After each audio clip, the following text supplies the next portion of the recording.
Praise the Lord, and on behalf of Rakshana TV, I welcome each and every one of you to this epic, monumental, that's the least I could say, of a debate, interfaith discussion, whatever you want to call it, on between Hinduism and Christianity worldviews and belief systems. I call it as epic, monumental, the reason being it's extremely rare. I've seen tons of debates on Christianity versus Islam, Christianity, atheism, Christianity between, across faiths or between belief systems, oneness Pentecostals, Jehovah's Witnesses, between atheists, but never, if ever, have I seen a debate of Hinduism and any other faith. And to that end, of course, in other languages in India, like in the South Indian languages, there are a lot of these debates happening, but never in English.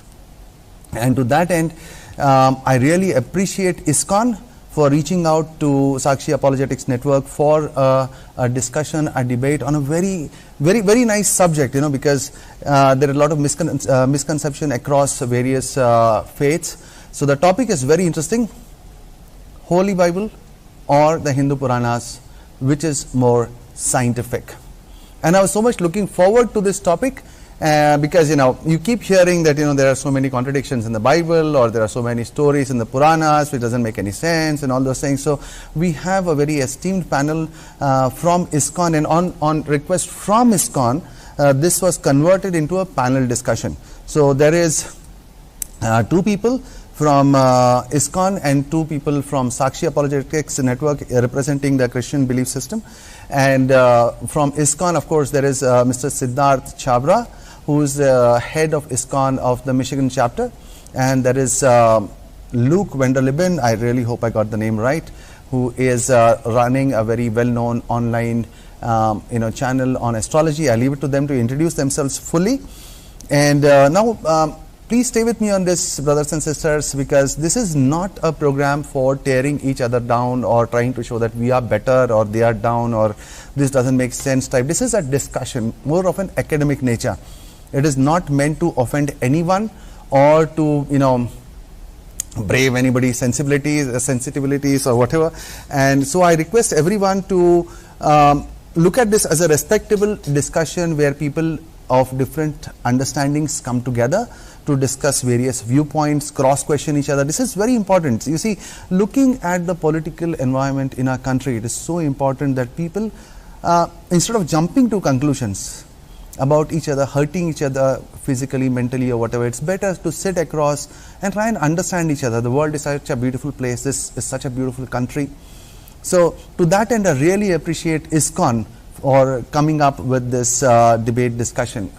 Because it's why I find it so interesting and so looking forward to is because so many other flag bearers of Hindutva, apologetics and all, such as Mr. Rajiv Malhotra, who's I can say as a flag bearer of all these, the Hindu worldview in the US. He literally ran away from a debate with Sakshi Apologetics Network after confirming. Then in India, the so-called Agniveer, they also absconded. So there is Neeraj Atri, another well-known guy online. He also ran away, and to that end, I was so happy to hear that ISKCON had reached out, and there's this beautiful book that is written by Sidharth Chhabra, The Big Bang and the Sages. So it's a very interesting book. I read it and I was really surprised and happy to see so much effort he's put in the calculations into giving a different interpretation to how the Puranas can be looked at and can be scientific. And I was so much looking forward to hearing him. Honestly, Praveen, I was so happy to see this debate, and I came all the way just to be there as a part of this monumental event. And I really hope, guys, that all in this country that people come forward for such discussions. It's not meant to showing anybody down.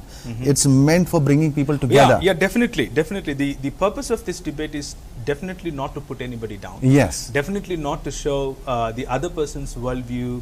We can learn so much. We can learn so much. It is more of a platform where we can appreciate each other, where we can learn from each other, and of course we would also like to be very honest. Yes. And question, very important. Cross question. So there will be opportunity for both the parties to cross question each other and find out, what our worldview talks about. Are we really in sync with what we are trying to do, stuff like that. So this is definitely a good platform for us to have a meaningful engagement yes. with interfaith discussions. Like I really hope all these other people in ISKCON or from other sects in Hinduism would come up for such discussions. It'll change the environment so much of people across the country. As you rightly said in the beginning, the points that you made, in the southern part of India, like Kerala and also in AP and Telangana, at least in Hyderabad, we do have such discussions. We do, this studio actually witnessed a lot of discussions like that. We invited people from, various religious backgrounds. We discussed, and it's all done in a very friendly manner. It's Absolutely. all done in a very cordial way. We respect each other. We still are friends. Yes. So all of that is. And see, this is what I'm hoping, that at the end of this entire discussion, we walk away as friends. We agree to disagree, but we still walk away as friends, respecting each other. No shouting, screaming doesn't happen here. You know what, Praveen? I've seen a few of these discussions online on Rakshana TV, and it's in Malayalam, it's in Telugu, Tamil, and stuff. And I was wondering, I don't know those languages. When is English going to happen? And then you invite all these people, they all run away, and ISKCON come and talk to us. Well, this is very unique yes. compared to the other people, because the ISKCON representatives are very they're well respected. For example, the book that you just showed is launched by one of the close office bearers of the Prime Minister himself. So, and not just that, Luke runs a website which is very popular, and he truly talks about the universe being the Akhanda Brahmanda, being God's body itself. Wow. And he's very good at astrology. I visited his website all on astrology. I really wanted to understand the science behind it, and so I think they are the right people to represent Please come online. We're looking forward to hearing from you. So, okay, what I'll do is that quickly I'll run through the background of the formats. I'll quickly do that. So, okay, guys, now this was such a vast topic, and we had initially thought of 4.5 hours. All right, it was supposed to go on from 4 p.m. India time to 8:30 Indian time, and but just last evening, on request from the ISKCON panel, it was cut down. So now it is 2.5 hours. So earlier it was like a 5-minute intro, then a 30-minute each 5-minute each intro, and then 30-minute each.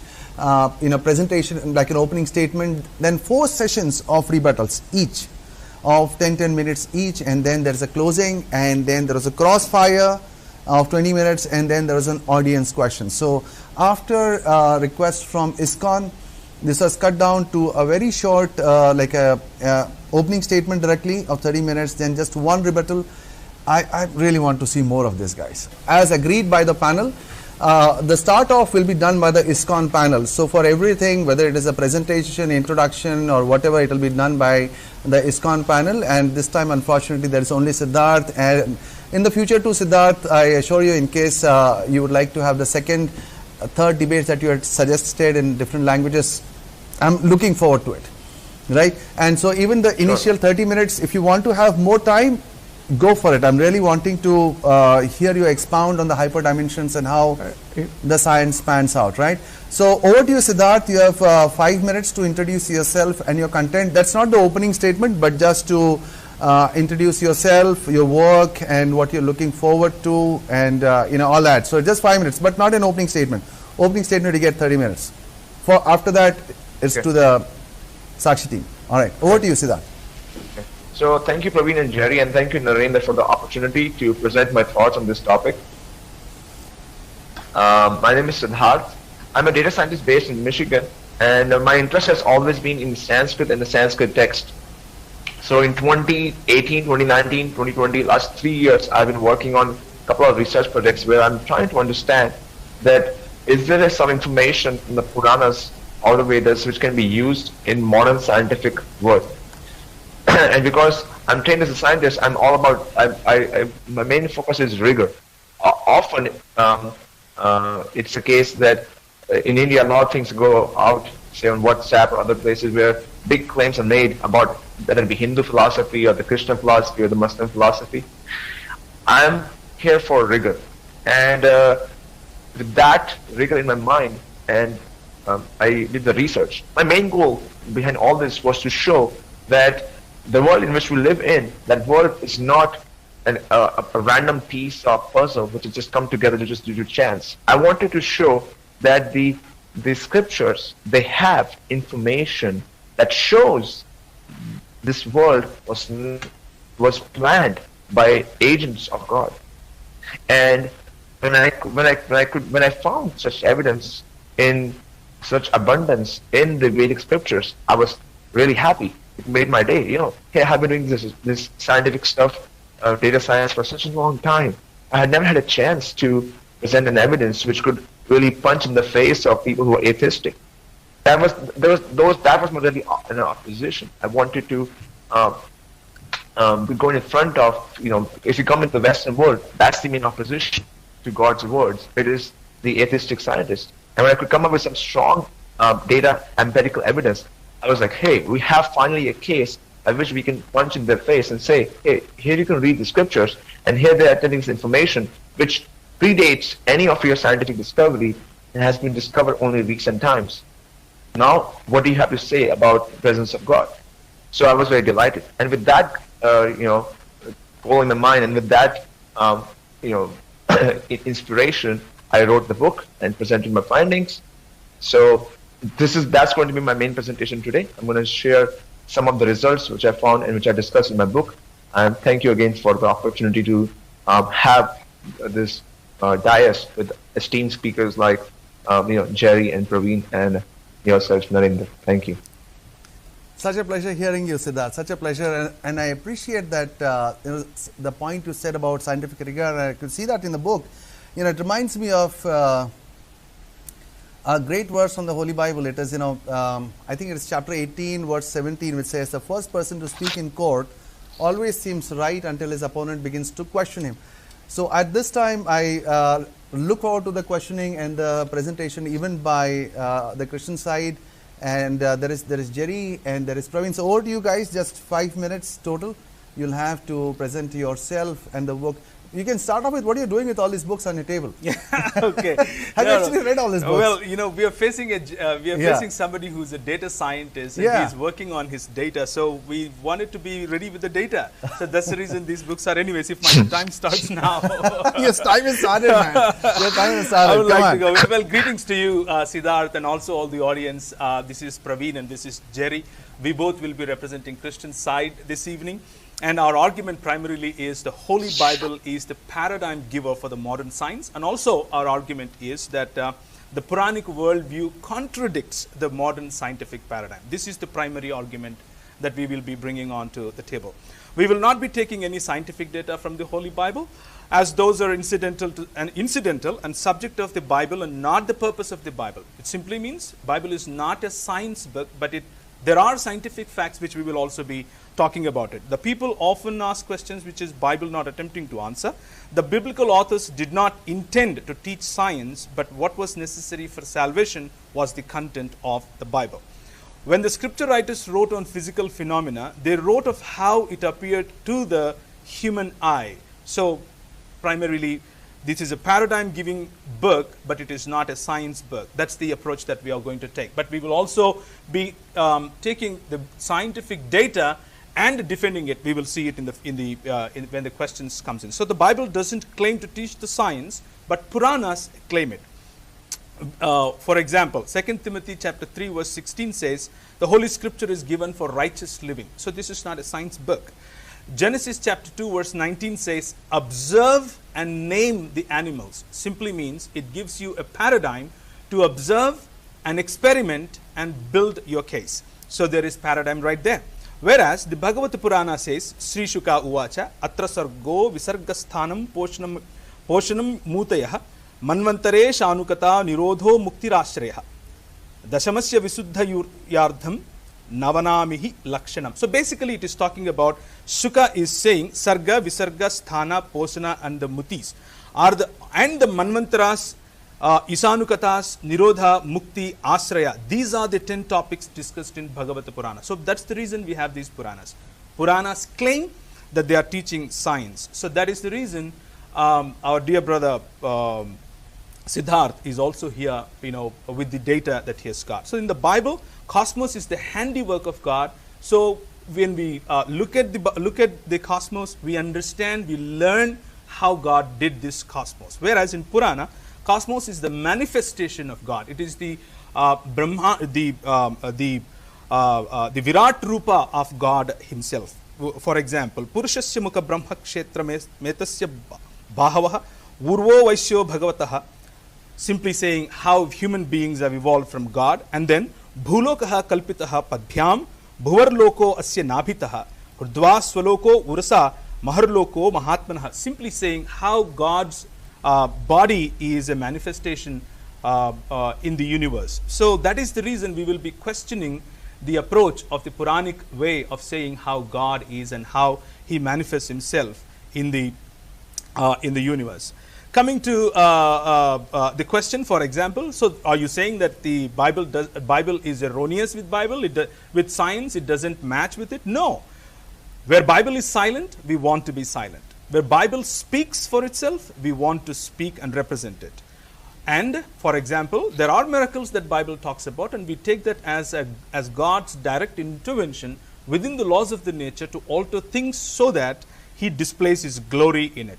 So there are miracles, and we don't seek explanation from the science for miracles, but there are the handiwork of God. When we observe, we will definitely try and understand what science is and what truth is from the scientific perspective also. Sidharth Chhabra, as you showed in the book that he wrote, man is climbing and he sees his sage sitting on top of it. Yes, yes, yeah. it's pretty interesting. That's basically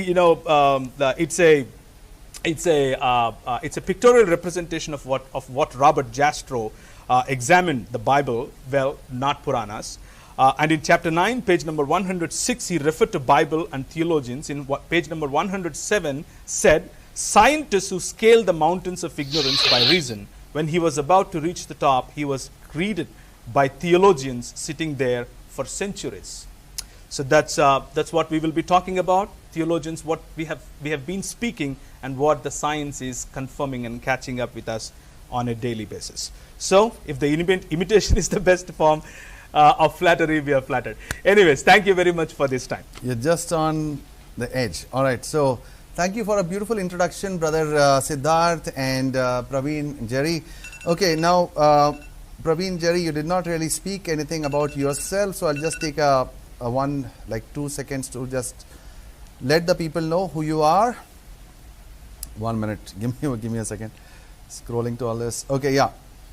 Okay, now about Jerry, he's been involved in Christian apologetics for about 2 decades now. He is also one of the founding members of Sakshi Apologetics Network, to whom the ISKCON reached out for a debate. And as a Sakshi Apologetics Network resource person, he has been involved in numerous interreligious dialogues, debates, open forums in universities, public rebuttals. He has also represented Christianity publicly in probably the largest Christian Islamic debate in the world. Now, he is also part of panel that headed a debate against one of the largest Islamic sects in the world. And he has publicly refuted allegations against the Christian faith from Hindutva ideologies such as Mr. Rajiv Malhotra, Dr. N. Gopalakrishnan, and so many others. He also was one of the 2 members who submitted responses to Justice Somashekara Commission of Karnataka to the theological questions raised by Hindutva leaders. He has also done a point-by-point refutation of Dayanand Saraswati's books, Satyarth Prakash, and he has done various series of talks against atheist speakers and also the Christian contribution to building of India and the world. About Praveen, he is an entrepreneur from Hyderabad, and he heads a fintech company among a few more startups. He has also been in various interfaith representations, debated many Indian religious scholars and political representatives such as PJ Abdul Maulvi, Muhammad Arif, Fazlur Rahman, Koteshwara Sharma, Venkateswara Raju. I think these are from the Hindutva side? Yeah, both sides, yes. Okay, okay. Yeah. On behalf of, again, this was in Tamil, so I don't... Telugu, sorry, yeah, for me, okay. He is very active online and has his own YouTube channel where he posts regularly. He is author of 3 books. Okay, it's in Tamil, I can't read it, so anyway. He is the father of 10 kids, and you heard me right, he is the father of 10 kids, of which 2 are his biological and the 8 are adopted, and he's taking care. So that's a great work that he's doing. And brother Sidharth, from your introduction, I understood that from the Puranas, you understood that there is a clear-cut understanding of how the world has been formed and how God has made and is a part of the overall system. And from what Praveen said about the Holy Bible, he mentioned that the book about the Holy Bible is not a book on science, but it's a book more on theology. And it's not a book on understanding how the world works, but more on what God wants from you. So, okay, that's a great start. And before the rubber hits the road, audience, be there and do not forget to circulate the link from which you're watching this show. We would want more and more people to hear what the panelists and, of course, Brother Sidharth has to say, to hear about the Puranas and then the Christian side too. This is very, very exciting, and I really hope you are excited to pass it around to your friends, be it Hindus, Christians, your churches. Let them know how a discussion, a respectable discussion, happens.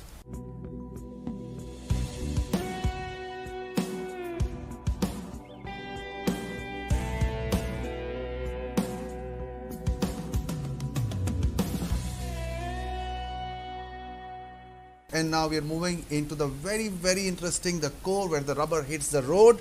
We'll be getting into the opening statements.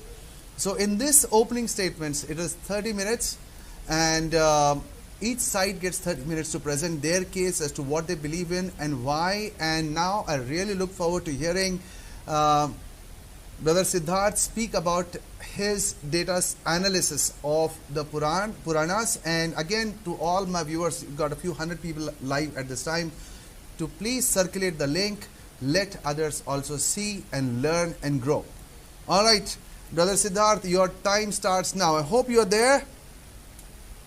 Sidharth, brother, can you hear me? Yes.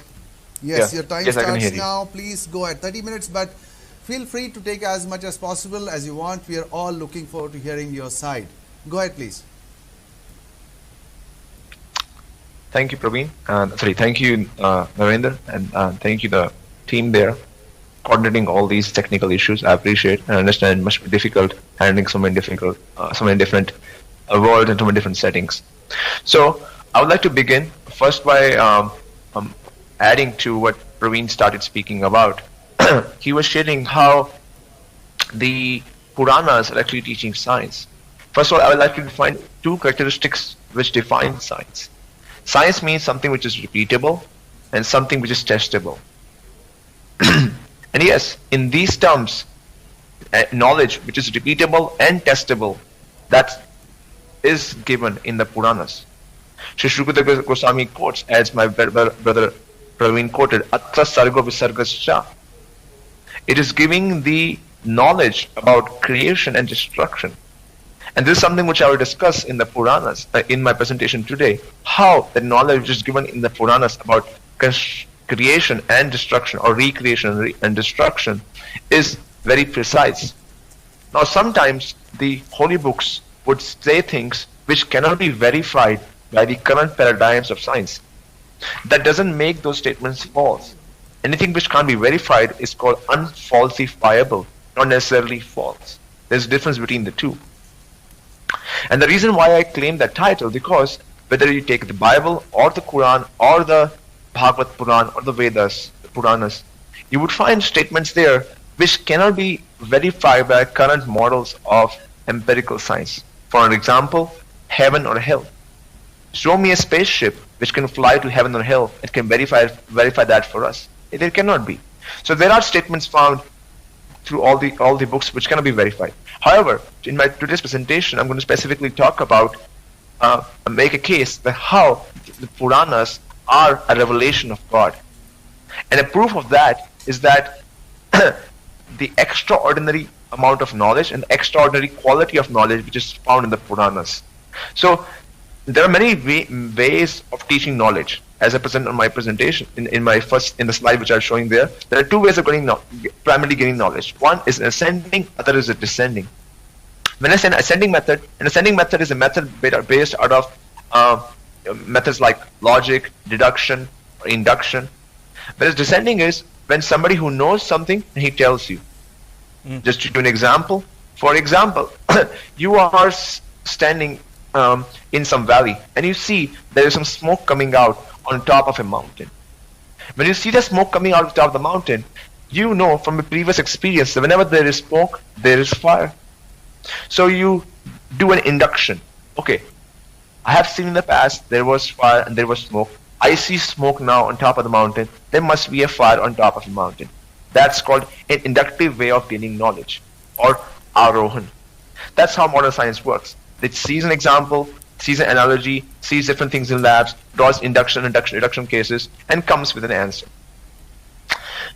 Now, suppose a guy comes down, running down from the mountain. He has gone for his morning talk from the mountain and he has just arrived. And you ask him, hey, did you see fire on the top of the mountain? And the person tells you, oh no, that's not a fire. That's actually a cloud. I was just there. There is no fire on the mountain. Now, when a person who has just right now come down from the mountain, he tells you that there is no fire on the mountain, and and you can see from the person's face that he's sweating, he has just come down, and he seems like a normal, reliable person, and you are like, maybe my deduction was wrong. That's called descending knowledge. When you receive an answer from an object, from a person or an authority who is knowledgeable and who is trustworthy and who seems to have a reliable source of knowledge. So these are two different ways of gaining knowledge, Arohan and Avarohan. Now, modern science fits in the category of Arohan, ascending, and the scriptures fit in the category of Avarohan, where we get knowledge from the messengers of God. In the case of Bible, it is the angels or the people who came after Jesus. In the case of the Puranas, in the case of the Vedas, they are coming from the sages like Vyasadeva and other rishis who claim to have an direct one-to-one vision, a one-to-one meeting with the Lord, that they're able to hear Lord's vision and they're able to write it down, what the Lord is speaking to them. So that is the Vedas and Puranas, the Avarohan knowledge. Can you go to the next slide?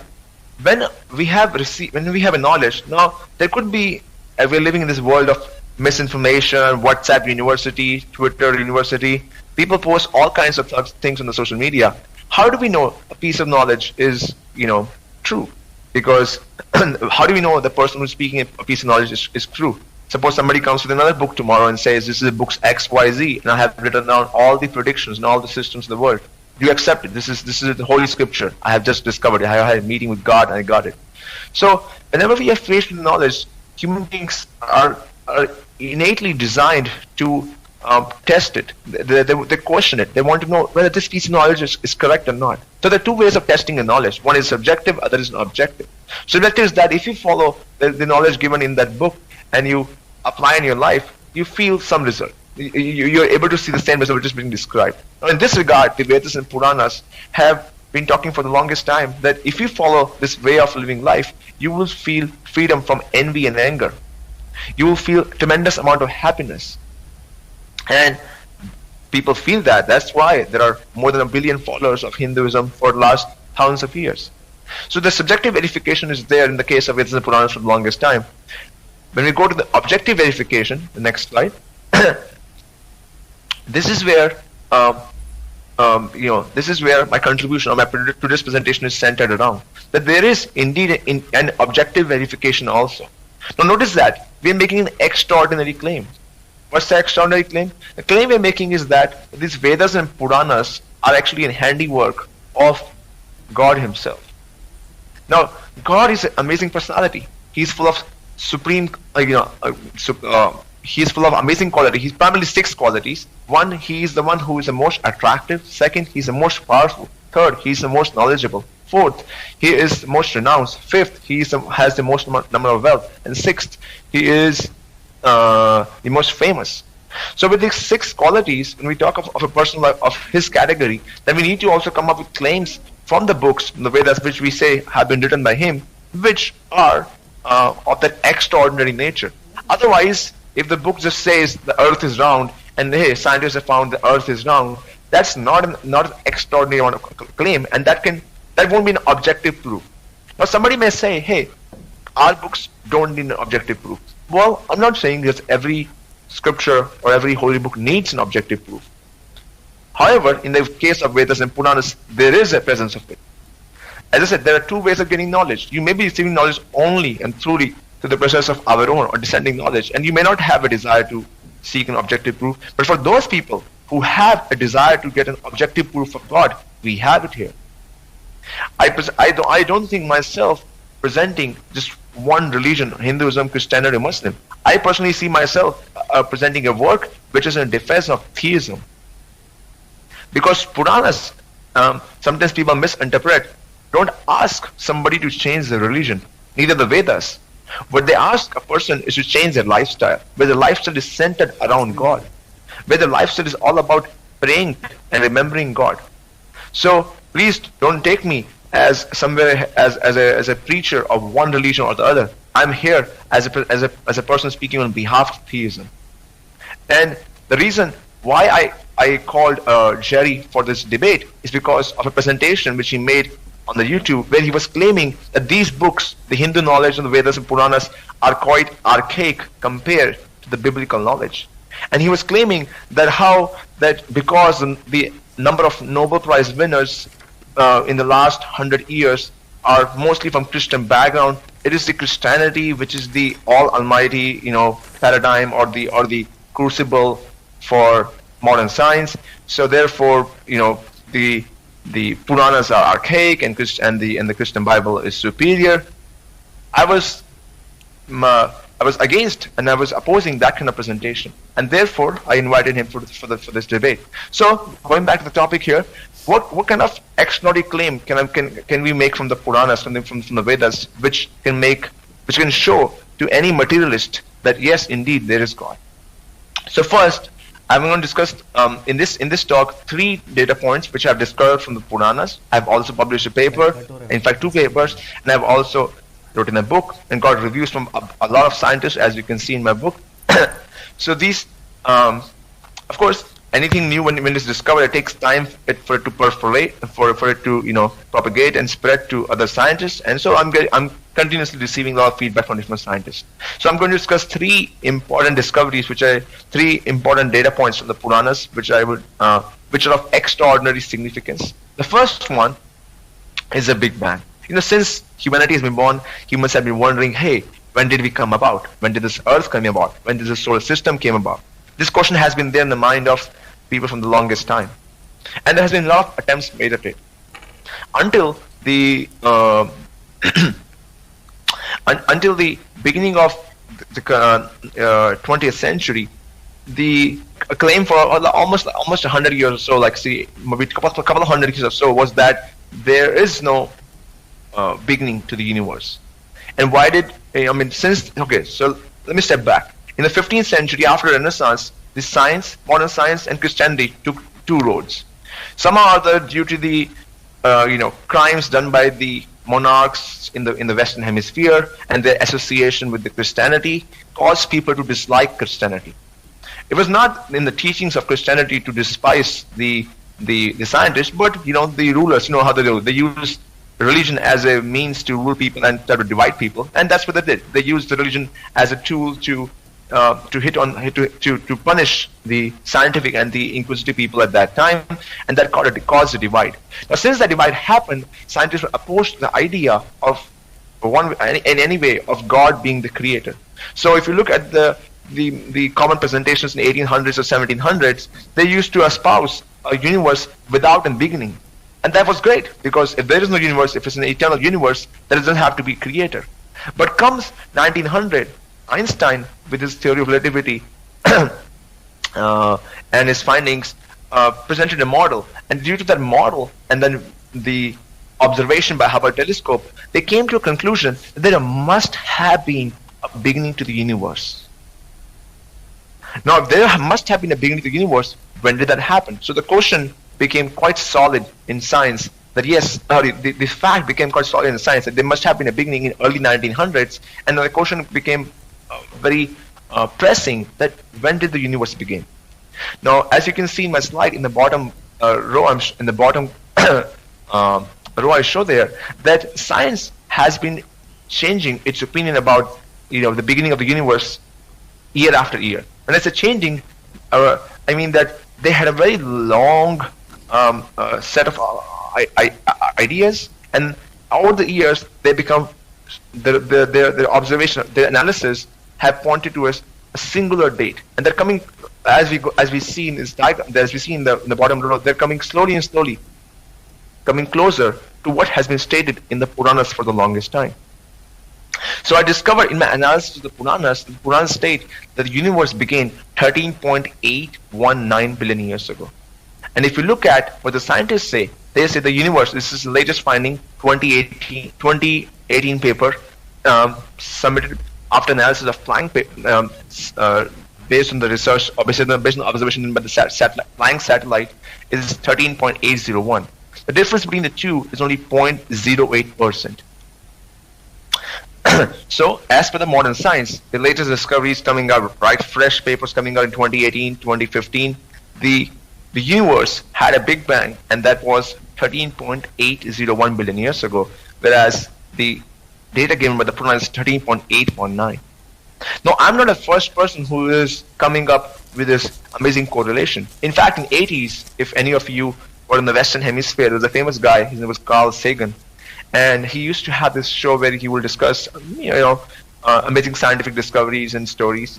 And he was always surprised, and he noted also in one of the his presentations in one of his TV shows, that of all the philosophies in the world, the Vedic philosophy has a time scale which is closest to the modern scientific time scale. Of course, he didn't have numbers at that time, and both scientifically and from Sanskrit research, but he could see a rough correlation, and he was very he was pleasantly surprised by it. So that was my first data point, that the Puranas and modern science have zeroed in on the same date for the universe, for the beginning of the universe. That is 13.8018 or 13.819 billion years. Moving to data point number 2. So once we have figured out, hey, what's the beginning of the universe, the next question arises, when did our sun came into being? Now, before we can discuss this question, I want to discuss another point which our brother Praveen made. He made the point that as per the Hindu Puranas, and he quoted a verse also very beautifully, that God is actually this universe or this solar system. He quoted a verse saying how the different planetary systems in the Puranas, some of them are his navel, some of them are his chest, some of them are his face. Now, when I look outside, right now it's morning time in Michigan, USA, I see a beautiful sun. And when you see a beautiful sun, what are we reminded of? Well, I'm reminded of God's mercy. I'm reminded of God's beautiful eyes. When somebody wants to meditate on God, he takes every object around them as an instrument, as an indicator of God. So, the Puranas are not always written to present something in a very objective or very literal fashion. Sometimes they're written in a form where, in a mood of a lover. So we all have to accept, why are we here? Why are we practicing different religions? Christianity, Hinduism, Muslim. Our goal is to do what? What's our goal? Our goal is to love God. Our goal is to rekindle that sleeping, that dormant love for God, which is there within everybody's heart. So when you see from a perspective of a lover sees different realms of this solar system as a form of the Lord. And this is clearly stated in the Puranas a number of times, that this Virat form which we are hearing about, it's a form meant for somebody who has no conception of God as a person. He can only appreciate the world around us. So there are many people who don't want to accept that God has a personal form, but they're willing to accept that the universe is something superior to them, and they're willing to worship universe as something much bigger than us. So for them, that kind of presentation is given in the Puranas. It is in no way saying that the universe itself is the form of the God. That's only a presentation for those who don't want to accept a personal form of God.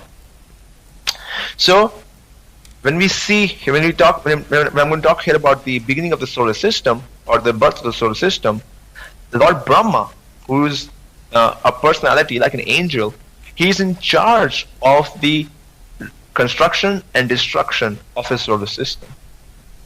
He has a very long lifetime, and when he wakes up from his sleep, he begins the construction of the solar system. He ignites it. So his lifetime is as long as a kalpa. I will discuss this case in more detail later also in the presentation. But when he wakes up after his kalpa, then he re-initiates the construction of the solar system. So as per the Puranas, the last time Brahma started the construction of the universe, it was 4.563 billion years ago. As per the scientists, very interestingly, until 1938, modern scientists didn't know how sun produced its energy. Thanks to Hans Bethe, who received a Nobel Prize for discovering the equations for the nuclear fission reactions inside the sun. Prior to him, people had a lot of different ideas about how sun creates energy. Some said maybe a coal. Some said maybe some thermal form of energy. And there were so many speculations. It was Hans Bethe, who received a Nobel Prize later, that these are the equations for nuclear fission happening inside sun, which causes the burning or the glow of the sun day after day, and it will continue for next billions of years. Thanks to his research, now we have a model, and based on that model and based on the collection of the oldest rocks from the solar system, we now have a date for the birth of the sun. Again, if you see the timeline of the dates given by the scientists, they have moved step by step, monotonically, towards the Puranic value, which is 4.563. And now their latest value, 2018, 2019, is 4.567. You're welcome to do a Google search and check these values out. I'm not quoting something from 20 or 30 years ago, something which is only a couple of years ago. And if they have changed, they may have changed by last decimal place, something like that. Interestingly, Puranas also give a very precise value for the destruction of the solar system. What's their value? They give a clear value of 5.347, and that also lies within the current understanding of modern scientific paradigm about the destruction of the solar system. Interestingly, the scientists or the astrophysicists don't have an exact value for the destruction of the solar system. But here comes the power of prediction. The Puranas are also giving a value which can be tested in the future and would act as further proof that these books, Puranas, are not somebody's speculation, but a product of somebody who had a one-to-one meeting with God, and he is just writing down what he heard from God. Because God is source of extraordinary knowledge, this is an evidence of that extraordinary knowledge. Of course, as my brother Praveen pointed earlier, the purpose of holy books is salvation, is reunion with Lord, not a science textbook. You won't find equations for gravity. You won't find equations for nuclear fission or fusion in these books. That's not the purpose of this book. God is not here to give us a textbook on astrophysics. The primary and the main purpose of any scripture, holy scripture, is emancipation, is rekindling of love of Godhead. That's the main goal. Next slide. Moving on to my third data point. You can see in the diagram there are these factories working very hard, producing a lot of metals and a lot of equipment. And then you can see these guys, they're working, digging out the earth. Who are these guys? These are paleontologists. What's their job?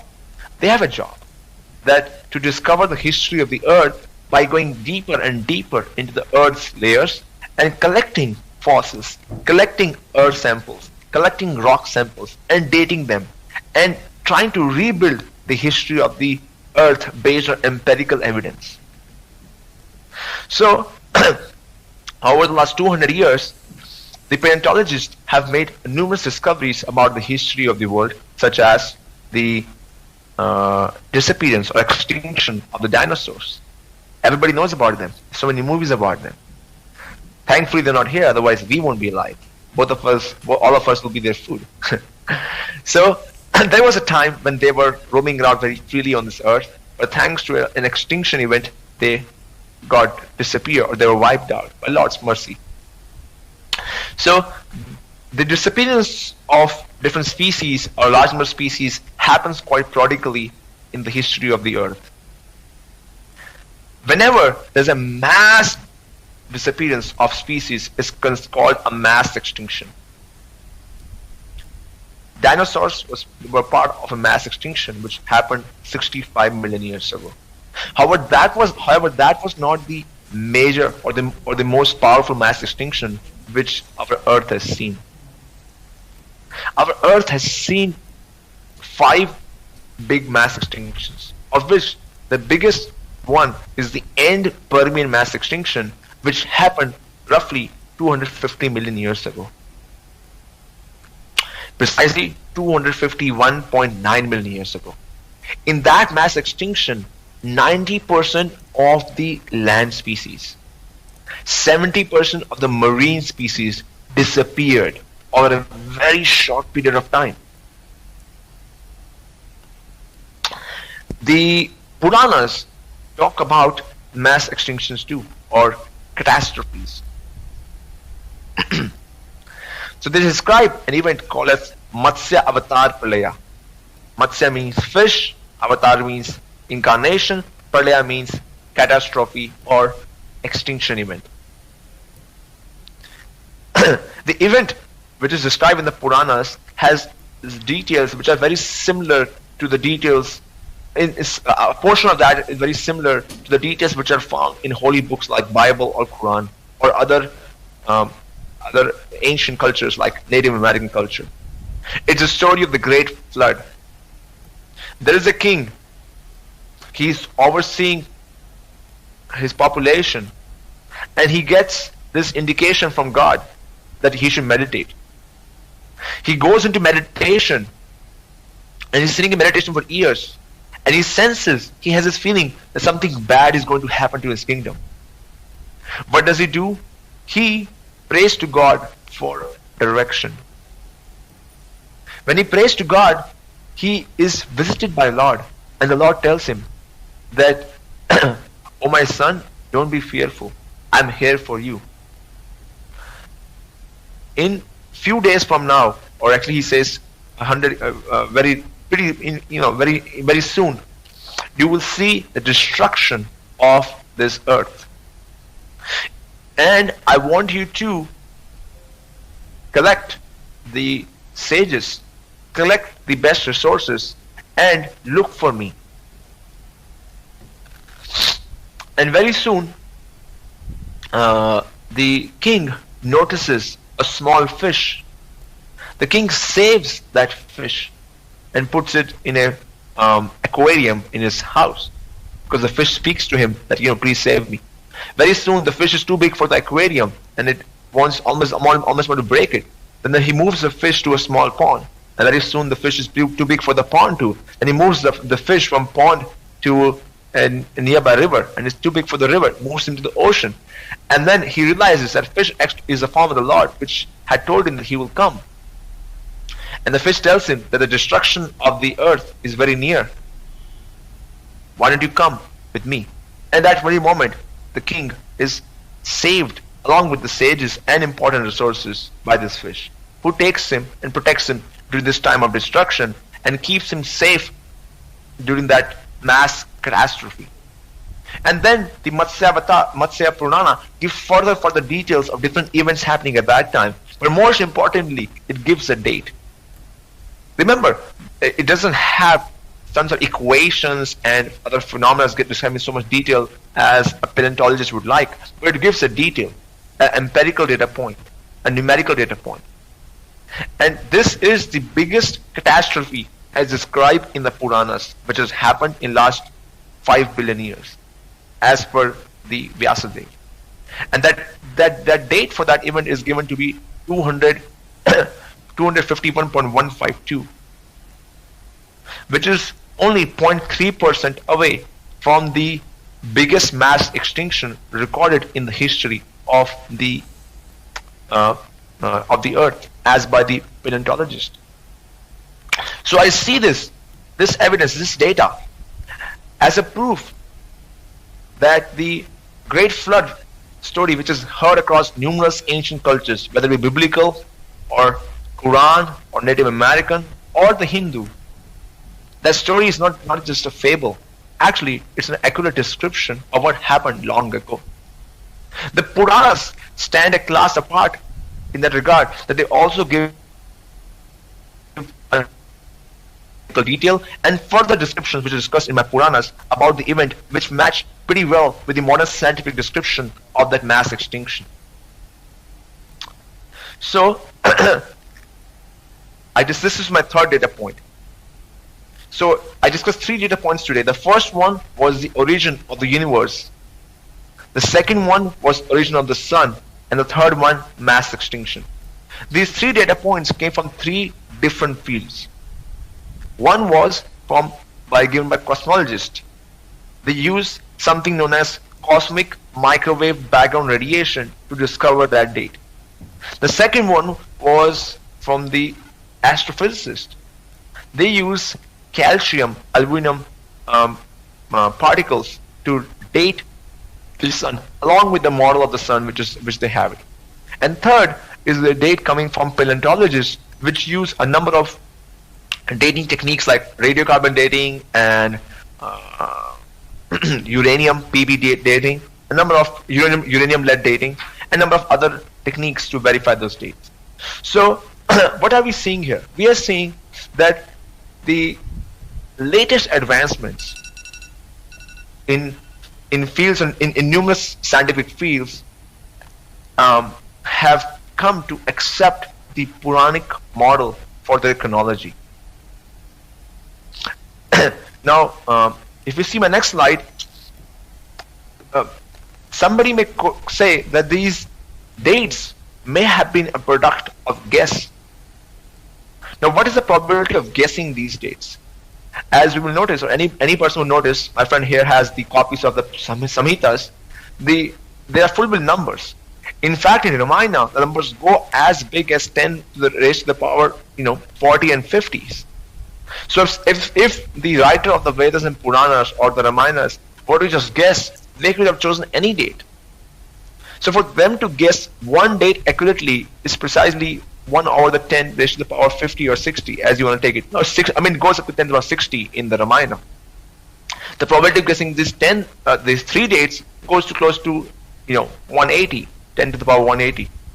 And that's just 3 dates. In my book, I discussed 10 more dates. In my recent research, which I've continued since then, my team has conducted, we're coming up with 20 more dates. So imagine a book which has 40 precise dates, and all these dates have been accepted by modern scientific paradigm to different amounts of scientific teams and different scientific models. What does this speak to? Just the 3 dates, the probability of those 3 dates to be correct is so huge, it is as big as, suppose I walk into a room, and in that room there are 12 people having a party, and I tell each person exactly their credit card number the first time I see them. A credit card has 16 digits. Is this possible? Mathematically, maybe, but realistically, not. So the explanation that this must have been a guesswork falls apart. Next slide. So then what are we left with? Well, let's summarize. Where do we stand? So we have 2 ways of gaining knowledge: the ascending way and the descending way. The ascending way is the modern science. The descending way is Puranas, Vedas, and other holy books, whether it be Bible or Quran. Now, I claim that these books, Puranas, Vedas, they are giving knowledge which is free from mistakes. They're also giving us testable predictions, so that nobody else, a layman on the street or a rickshawala or somebody else cannot come with a book and say, hey, my book is a holy book. My book is a revelation from God. Because it needs to have testable prediction. And these testable predictions separate facts from fiction. There are two types of predictions, subjective and objective. There have been numerous subjective verifications, and that's why people are following religious books. And here I'm presenting objective verification. Now, since I'm making an extraordinary claim that there is a metaphysical personality who is God, and he has revealed these books, I'm also presenting an extraordinary amount of evidence to make my case. The data given in these books, in the Puranas and Vedas, was empirically inaccessible to people of that time. By any scholarly standard, Vedas and Puranas were written down at least 3,000 to 4,000 years ago. And the scholars also accept that there has been an oral tradition of these books going further back for which they don't have a date. So what's the conclusion? The conclusion is that the Puranas are a genuine source of knowledge. They are as much scientific as any other science book you will find in any lab or any school or library. They are no less. They talk primarily about reunion with God, primarily about spiritual realization. They talk primarily about God's qualities and God's pastimes, Lord's birthplace, Lord's relatives, Lord's pastimes, Lord's activities. That's their prime subject matter. Next slide. And incidentally, they have some information, some quantitative information, which can be used by modern scientific paradigms or modern scientific labs. Like if you were to ask in cosmologists, do you have an independent way of verifying the date for the Big Bang? Or if you were to ask an astrophysicist, do you have an independent way of verifying the date for the origin of the sun? I'm afraid they would tell you they don't. But now they have the Puranas. The Puranas can provide them with an independent way of verifying the research. For the first time in the history of mankind, we have a book which is thousands of years old, but at the same time it's able to provide information that can be used by modern scientific man to verify his claims. So here we're not claiming that there is no laws of nature. There is laws of nature, but there are also divine beings. And these divine beings are running those laws of nature. And finally, why do I make such a case? Because we have tried numerous scientific philosophies. We have tried this, eat today, enjoy today, and think about it. Just live for this life forever. This life, enjoy this, this day as the last day of your life, and enjoy it so much as possible. This philosophy of materialistic hedonism, and we have come to a place where our worlds are full of pollution, whether it be in our relationships or nature. This is not the way to live life. The Puranas and the Holy Scriptures give how a means or techniques on how to live a life centered around God. And that's what we are here to offer. That's what here I'm to offer. So I invite you all to study the Puranas and enjoy our relationship and relish that relationship which we have with the Lord, and shine in the glory of the Lord. Thank you. Thank you, Brother Sidharth. Thank you so much for a beautiful presentation. It was really very nice. I couldn't just stop listening to you. It was wonderful. I really hope you would have taken some more time actually to explain your calculations and references, but maybe you can do this in the next I can do that in my second, when the rebuttal comes, I can go into detail with that. That would be wonderful. So now now what has happened is now it is up to the Sakshi team to make their presentation. Okay, just for the records, Brother Sidharth has gone 7 minutes over, exactly 7 minutes, and I didn't feel like stopping him because he was really in the flow. So the Sakshi team. Thank you, I appreciate it. You're most welcome, my friend. So just in the spirit of fairness, I give that 7 minutes to the Sakshi team also, but I would also like to tell the Sakshi team that you cannot go in 1 second about 37 minutes. We have exactly 37 minutes that Siddharth got. All right, you get no flexibility. All right, before we get into the presentation by the Sakshi team, there will be a short break, and we meet on the other side of this small promo. Thank you.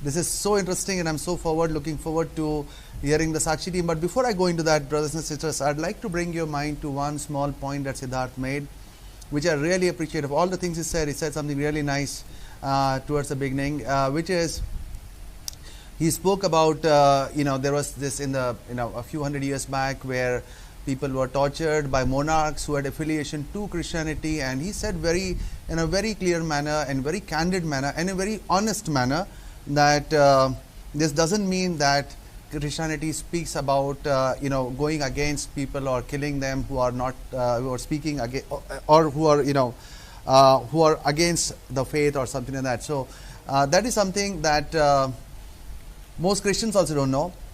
Atheists use it as a point, and Sidharth was so kind enough to mention a historical fact on that even though monarchs were affiliated with Christianity, whatever activities, the heinous evil activities that they did was not a reflection of Christianity. So Sidharth, I appreciate you for saying that, and I appreciate your honesty. All right, on to the Sakshi team.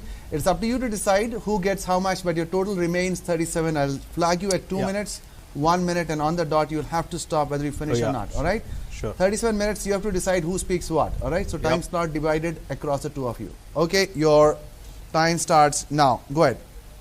All glory to our Lord and Savior Jesus Christ. I thank you for this opportunity, especially ISKCON for this invitation.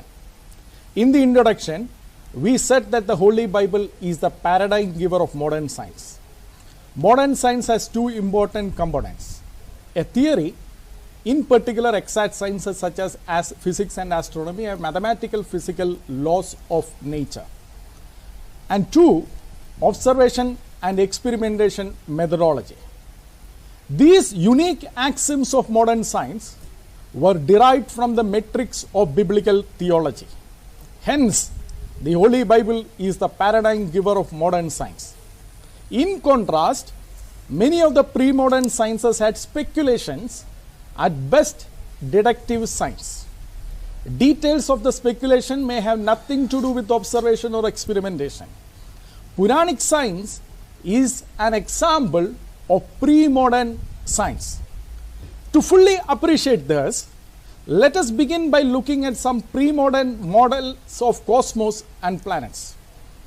Point number 1, Puranic deductive model of cosmos, Viraderuba structure, versus Jonas Kepler inductive model of elliptical orbit systems of planets. In Bhagavad Purana, Book 2, Chapter 6, Sloka 39 tells us that the cosmos is the Viraderuba manifestation of Puranic God. Considering cosmos as body of Puranic God has an internal logic in Purana. Again, Bhagavad Purana, Book 2, Chapter 5, Sloka 37 says, society itself is divided into Brahmins, Kshatriyas, Vaishyas and Shudras from head, arms, thighs and legs respectively of Puranic God. If Sloka 37 says society is the body of Puranic God, then Sloka 38 to 42 says cosmos itself is the body of Puranic God and similarly hierarchically structured.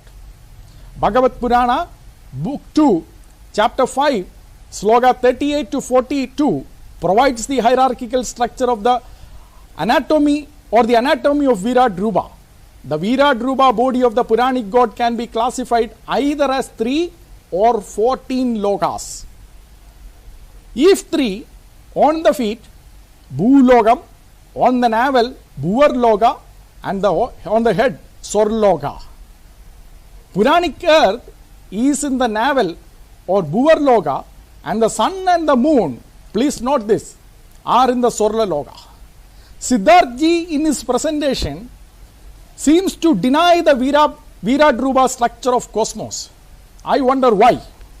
Is it because that almost every detail provided of Viraderuba structure is an error? Let us raise this question. Question number 1. On the order, As per modern science, the order of the planets from Sun is Mercury, Venus, Earth, Mars, Jupiter, Saturn, Uranus and Neptune. However, in Bhagavad Purana, Book 5, Chapter 22, Slokas 8 to 16 provides the order as the Earth, then Sun, after Sun Moon, after Moon stars, and after stars are Venus, Mercury, Mars, Jupiter and Saturn in that order. What justification you have for this absolutely erroneous order? Sidharth, who seems to be uncomfortable in following Virat Rupa structure, might object and say that it should not be taken literally. Of course it should be taken literally. That would be clear in the next question. Question 2. Bhagavad Purana, Book 5, Chapter 22, Sloka 11 says, stars are located 2 lakh yojanas or 1.6 million miles above Moon. Sloka 12 says, Venus is located another 1.6 million miles above stars. We know that Moon and Venus are part of solar system. Stars are light years away from the solar system, with a light year being 9.5 trillion kilometer. How can then stars be closer to the Moon than Venus? This does not make any sense as per the modern science, but makes perfect sense to the speculative Puranic science. How? In Shiva Purana, Part 3, Koti Rudra Samhita, Chapter 14, we read 27 Puranic constellations of the stars are daughters of Daksha and are married to Moon. As husband and wives, of course Moon and stars should be closer to each other. Moon can go to each of his wife's mansions on every day for 27 days, defining, of course, your astrological nakshatra as well. Question 3.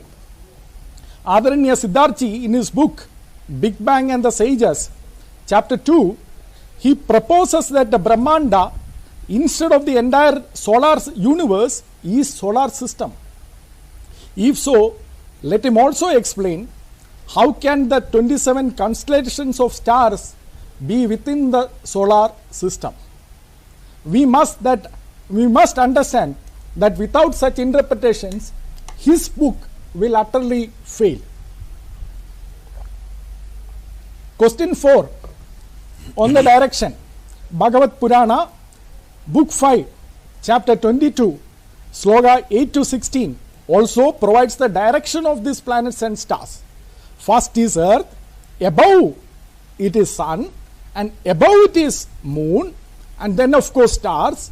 Over above it is the Venus, and above the Venus is Mercury, and above it is Mars, and then Jupiter and Saturn.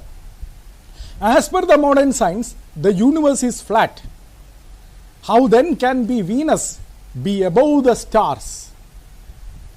If Moon is above the Sun, in fact, there were obvious problems with this Puranic science, which were understood with simple observation before even the invention of telescope. If Moon is above the Sun, then we will not have lunar eclipse, right? How did Puranic science resolve this conflict with the obvious observation? In Bhagavad Purana, Book 8, Chapter 9, we read about the Mohini Avatar and Asura Rahu. Most of us know this story. Puranic god took avatar as a seductive woman and took immortal nectar from Asuras and gave it to Devas. The sun and the moon, as Puranic Devas, were sitting to drink the immortal nectar Amrit. One of the Asuras, Rahu, dressed as a Deva, sat and drank immortal nectar. Sun and moon immediately informed the Puranic god, who chopped off Rahu's head, creating Rahu and Ketu. However, since Rahu had already taken the immortal nectar, he definitely cannot die. Since then, Rahu, to take revenge, has been swallowing up sun and moon, causing solar and lunar eclipses. Sidharth might want to answer us. Question 5 in Bhagavad Purana, Book 5, Chapter 24, Sloka 4 says lunar eclipse is caused by Rahu. Because of the heat of Sudarshana Chakra of Vishnu, Rahu runs away after a Muhurta. Is lunar eclipse caused by earth obstructing the light from the sun, or is it caused by Asura Rahu? For argument's sake, even if we accept Puranic explanation that lunar eclipse is caused by Asura Rahu, how does one explain the waxing and waning of the moon? Without rejecting the Virat Rupa structure, Puranic science again resolves it by introducing another myth. In Brahmanda Purana, section 2, sloka 67 to 73, we are told that the nectar of the moon is drunk or eaten by ancestors and devas, and then replenished again. Some of the dead ancestors are now in moon as per Puranas, since moon, as I said at the beginning, is part of the Swarna Loka. If you buy an ordinary telescope and look at the moon, you will see that there is no edible nectar in the moon. Are some of the dead ancestors who are supposedly in the moon now starving? Forget modern science. Even ancient Greeks knew that this was all wrong. There was a great Greek philosopher, Anaxagoras, who lived in BC 500 to 480, around that time, who appeared to have given the correct reason for the eclipses. But let me give you Aristotle, since his book is accessible for all of you to cross-check what I am saying. In BC 300, Aristotle in his book On Heavens, Book 2, Part 14, Aristotle not only provided the correct explanation of eclipse, but also argued that as the shadow of the earth falling on the moon during the lunar eclipse is curved, the shape of the earth should be spherical. In BC 200, 100 years after Aristotle, Eratosthenes, using the spherical shape of the earth and the angular displacement of the sun, calculated the size of the earth to 99% accuracy. He calculated the circumference of earth as 40,000 kilometers compared to the modern calculation of 40,075 kilometers. Ancient Greek knowledge about the cause of eclipse and the size of the earth was transferred to India. Some Indian scholars then began to question the Puranic science. In the 6th century AD, about 700 years after Aristotle, lived Varaha Mihira, the Indian astrologer or astronomer. In his book Brihat Samhita, Adhyaya 2, slokas 14 and 15, he acknowledged the Greeks as the rishis of astronomy and astrology. Having gained such knowledge from Greeks, in Brihat Samhita Adhyaya 5, he rejects Rahu as an explanation for eclipses. Virat Rupa error structure led to the Rahu error, and then came another error. That we see it in Bhagavad Purana. That is another question. Bhagavad Purana, Book 5, Chapter 21, Slogan 19. We are told sun travels around the earth a circumference of 9.5 crore yojanas, or at least 6 billion kilometers. How can it be scientific when the actual circumference is only 40,075 kilometers? Lalla, the 11th century Indian astrologer, astronomer, in his book, the treatise which expands the intellect of students, Adhyaya 19, tried to reconcile some of the Puranic view with the then science. But in Adhyaya 20, that is chapter 20, he also gave up defending the Puranic view of the size and shape of the earth. He included it in the false knowledge. However, I read that Sidharth, Adaraniya Sidharth, the Puranic scholar, argues that many of such things could be considered as hyperdimensional. In fact, in his book The Big Bang and the Sages chapter 2, Adaraniya Sidharth says a precondition for his book is to understand the Puranic ontology in hyperdimensional space. Let us examine it very briefly. Sidharth uses the example of flatland. The illustration is taken from the mathematical fiction called Flatland by the Anglican priest Reverend Edwin A. Abbott in AD 1884. Sidharth never acknowledges this, but that is fine for us. Let us check. Dimensions. Line is one dimensional. It has only length. You can move front or back. A square is two dimensional. It has length and breadth. Now you can move north and south, east and west. But you cannot move up and down. For that you need height. A cube is three dimensional. It has length, breadth and height. You can move up and down, east and west, north and south. That is the three-dimensional space we live in. Time is considered as the fourth dimension. We will stick to three for now. If you have to describe a three-dimensional space, how will you describe it? For that you turn to Akti Purana, chapter 108, and it speaks about the Puranic earth. Sloka 3 and 4 describes about up and down. Sloka 8 and 9 describes about north and south. Sloka 12 to 14 describes about east and west. This is clearly a description of three-dimensional space. It is within the coordinates of length, breadth and height. Extra space or extra distance is not extra dimension or hyperdimension, Adaraniya Sidharth. Moreover, in science, four fundamental forces of nature, gravity, weak force, electromagnetism and the strong force, are already working perfectly in the three coordinates of space, that is length, breadth and height and time. However, scientists are looking if there is a unified force which explains all the forces together. It is where the scientists are looking for extra dimension. They are not adding extra distance to the current circumstances of Earth or anything. In fact, they call it compactification. Extra dimension is compactified or curved and wrapped into the current dimension. If not, the current scientific laws will go for a toss. If the Earth's circumference is 6 billion kilometers in any dimension, which is almost 16,000 times bigger than the actual size, gravity would make us collide with other planets and attracted asteroids, and life would not be even possible on the Earth. Hyperdimension concept will not rescue the plunder of Purana. Remember, without this precondition, Siddhartha's book will fail miserably. That brings us to the next question.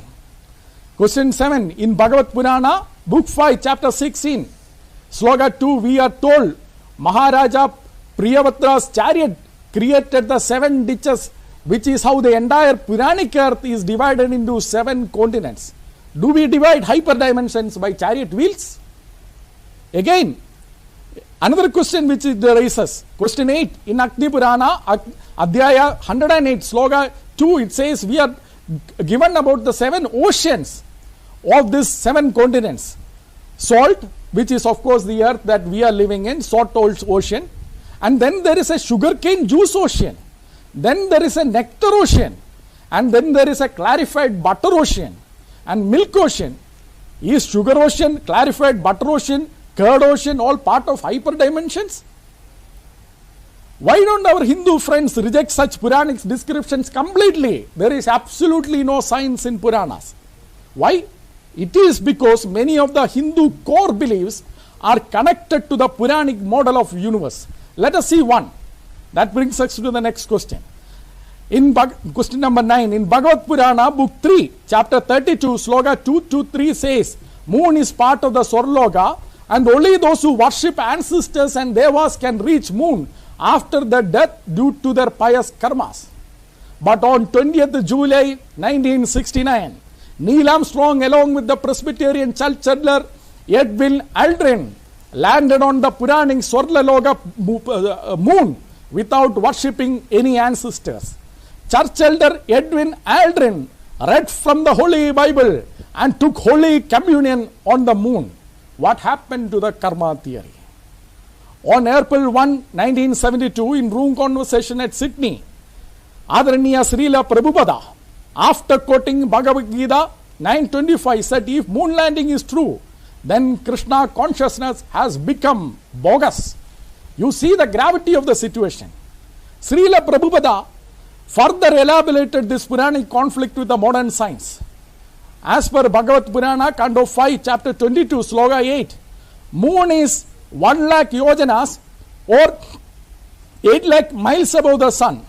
Since in the Puranic order sun is above the earth and moon above the sun, the distance from the moon to the earth to the moon is definitely more than 8 lakh miles. Srila Prabhupada in his purport to this sloga pointed out this conflict with the modern science. Thus we understand why the modern science did not originate in India. But why did it emerge in the West? Because West rejected the ancient Greek and Roman religious beliefs and accepted Christianity to make that progress. Like the ancient and medieval Puranas, ancient Greeks also had discriminatory order of the society and cosmos. Let me focus on the idea of cosmos. Aristotle in his book On the Heavens, Book 1, Part 3, said our planet Earth being made of earth, fire, air and water, 4 elements, the celestial body is made of the 5th element called ether. We have the word quintessence from this belief. And also ancient Greeks, celestial bodies made of ether were also incorruptible. Further, as per Greek thinkers, as these celestial bodies are incorruptible, they should move, only have a simple motion. Aristotle himself on Heavens, Book 1, Part 3, that said that these simple motions must be either a straight line or circle. Straight line is for moving away from the center and circle is for moving towards the center. As per the ancient Greek thinkers, since the planets ought to move to the center, they always drew the planetary orbits as circles only. But they also observed that the planets doesn't follow circular orbits. So what did they do? Just like how our pre-modern Hindus did not reject Virat Rupa structure when confronted with obvious errors, but created new myths to explain those. Ancient Greeks also did not change their belief. In fact, ancient Greek mathematician Ptolemy in his book Almagest, Book 5, he drew smaller circles on the periphery of the orbit circles to solve the observed disparity. This is called epicycles. In fact, in the same book, Ptolemy goes on to provide a detailed table of the motions of the planets. It required the Holy Bible to intervene. The entire biblical theological matrix was in action to dismantle the old Greek system of cosmos. Let us look at some important thoughts. Omnipotence of God, moving from deductive method to inductive method. In AD 1277, Bishop Tembiar of Paris, after investigating the Aristotelian science, issued condemnation of 219 propositions of Aristotelian science. This is discussed in detail in the book The Foundations of Modern Science in the Middle Ages by eminent historian Edward Grant. Article 49, for example, condemned the Aristotelian science which said that the God could not move the heavens. Why this objection from the Bishop of Paris? Because the Holy Bible says in Genesis 1:1 and Romans 4:17, God created the universe, including time and space, out of nothing. Holy God of Holy Bible is omnipotent and has absolute authority over creation. He could create linear motions, circular motions, or elliptical motions, or any other type of motions for planets. It is for us to observe. Like how Adam observed the animals and named, it is for us to observe and understand. Biblical concept of sovereignty of God liberated the human mind from the clutches of Virat Rupa and Greek divine circles. Second, dismantling the hierarchical structure of the cosmos. Historian Larry Sitnov, in his book, that is a recent book, Inventing the Individual, pointed out that Christianity not only dismantled the discriminatory social structure, but also dismantled the discriminatory cosmic structure, which is something to which both the Hindus and the ancient Greeks believed.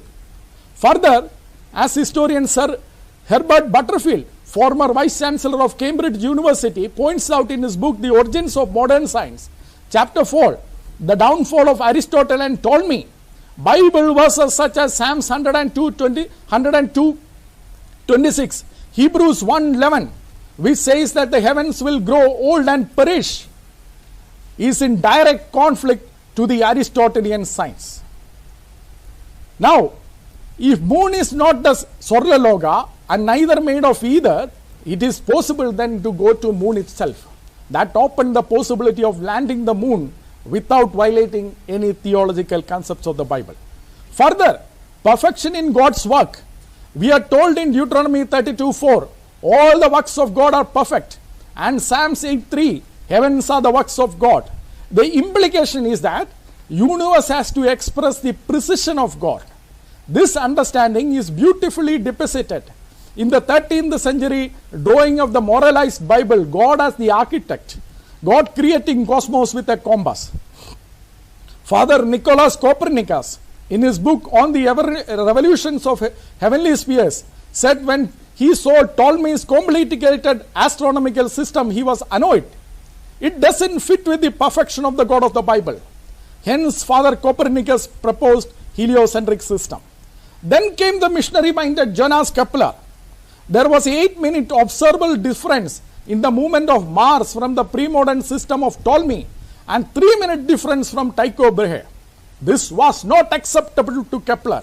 Kepler's God would create the world in perfection. Kepler was not bound by the divine Greek circles. Kepler's God could create cosmos in any way he wanted. Hence, in his book, Astronomia Nova or New Astronomy, Kepler totally discarded the circular orbits and gave us the elliptical orbits as well as the Kepler's law of planetary motions. Kepler had a mission agenda behind these discoveries. In the harmonies of the world, Kepler said that he is doing it for the glory of God and to save souls. In other words, to transform the mind and the soul of the people as per the biblical worldview. How? With a stroke of a pen, Kepler not only tore through all the fictitious epicycles of Ptolemy, but also dismantled equally the fictitious Virat-Rupa structure of the Puranic cosmos, so much so that today Sidharth is not ready to accept what is clearly taught in the Puranas. But we have a problem. If the earth and the planets etc. are non-being objects as taught by the Holy Bible in Genesis 2:7 and Genesis 3:8, how do they move? To understand this, let us look further.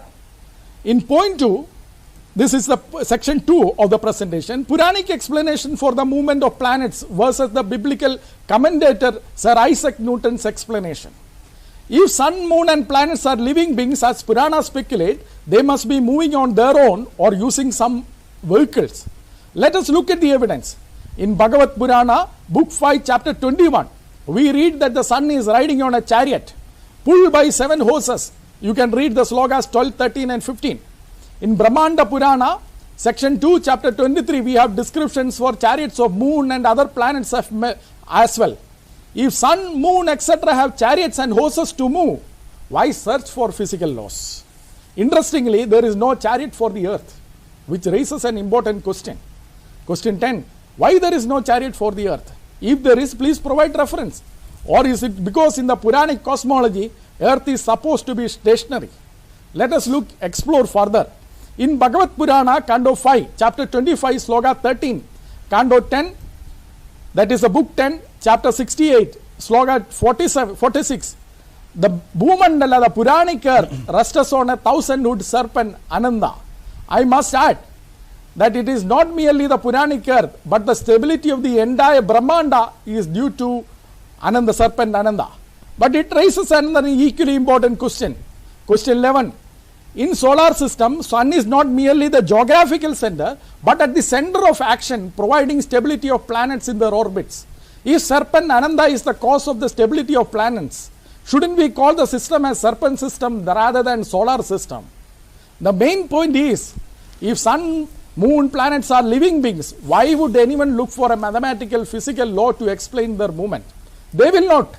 That is why ancient Greeks or ancient Chinese or Hindus never discovered a single mathematical physical law of nature before the modern science. Ancient Greeks, like the Hindus too, believed that nature has a body with its own mind, says historian R.G. Collingwood in his book, The Idea of Nature, Introduction Greek Philosophy. It required the Holy Bible to intervene to provide a different paradigm, a different thinking cap. In Genesis 1:1, and Romans 4:17, we read that the God created the universe, including the time and space, out of the nothing. This universe which created out of nothing is impersonal and separate from personal God. The impersonal universe has no willpower on its own. It is God who imposes his law as per his wish on the nature. In Jeremiah 33:25, we read, I have established the fixed laws concerning governing the heaven and the earth. That is why Sir Herbert Butterfield, in his book The Origins of Modern Science, said, the most sensational steps towards the scientific revolution in astronomy took place before the discovery of telescope. Scientific revolution in astronomy began not when men looked the skies through telescope, but when men looked the skies through the biblical lens. Father Jean Buridian, who lived in AD 1301 to 1362, proposed the theory of impetus, a physical theory for the movement of planets. This is cited by several historians such as Herbert Field, Marshall Clagett in the Science of Mechanics in the Middle Ages, as the predecessor of Newton's first law. Bible commentator Isaac Newton. Isaac Newton was not only one of the most brilliant people ever lived on the face of the earth, but he was also a serious student of the Bible who wrote Bible commentaries. He wrote more on Bible than on science. And he who discovered the gravitational laws in his magisterial book Mathematical Principles of Natural Philosophy explicitly rejected similar views to that of Puranas and subscribed to the biblical view. You can be very clear about this in the author's preface of that book, where he rejects substantial forms and occult qualities of nature. If that statement is not clear, he further goes to the conclusion and he rejects, saying that the universe is not a living organism or a body of God like Virat Dhruva. Virat Dhruva, he doesn't use that word, but he says it is not the body of God. And further Newton says the God of Israel, the God of the Bible, he is the one who created it. That led to the discovery or search for the laws. Similarly, Christian apologist and scientist Robert Boyle, who discovered the laws of motion, in his book The Christian Virtuoso, said the laws of motion depended on the will of God and not on the matter's own mind. This is a complete rejection of the ancient Greek understanding of nature and pre-modern understanding, Hindu understanding of nature. Question 12, in Bhagavad Purana, book 2, chapter 5, we read the world as the body of Puranic God. Newton and Boyle rejected it. And this rejection and the acceptance of Bible led to the discovery or the concept of laws of nature, as Peter Harrison, the Oxford historian, noted. How can then we consider Puranas as the as scientific? Puranas are actually the antithesis of the methodology or of modern science, and the Bible is the paradigm giver or the mother of modern science. Let me quickly conclude, since Naren will not give me further time. Holy Bible promotes observation and experimentation. Puranas create obstacle for experimentation by attributing divinity to nature. In our introduction, we cited Genesis 2:9 and said how God expected Adam to learn by observation. Peter Harrison, Oxford historian, in his book The Fall of Man and the Foundations of Modern Science, examined this question very deeply. Why did people start experimenting? And one of the major reasons he found was their theological understanding of Genesis 3. Genesis 3 teaches that Adam sinned and lost his original capacity, or this is how they interpreted. Francis Bacon, a key person in the development of scientific method, said in his book Novum Orgam, since in Adam we lost our capacity, observation alone is not sufficient, we need experimentation. Micrographia of Robert Hooke, probably the first ever scientific bestseller in the world, said experimental science is there, should be there to remedy the capacity that we lost due to sin. Irrespective of whether Sidharth agrees or not, these are the conclusions of historians of science. In contrast, Puranic teaching is a great obstacle to the scientific methodology.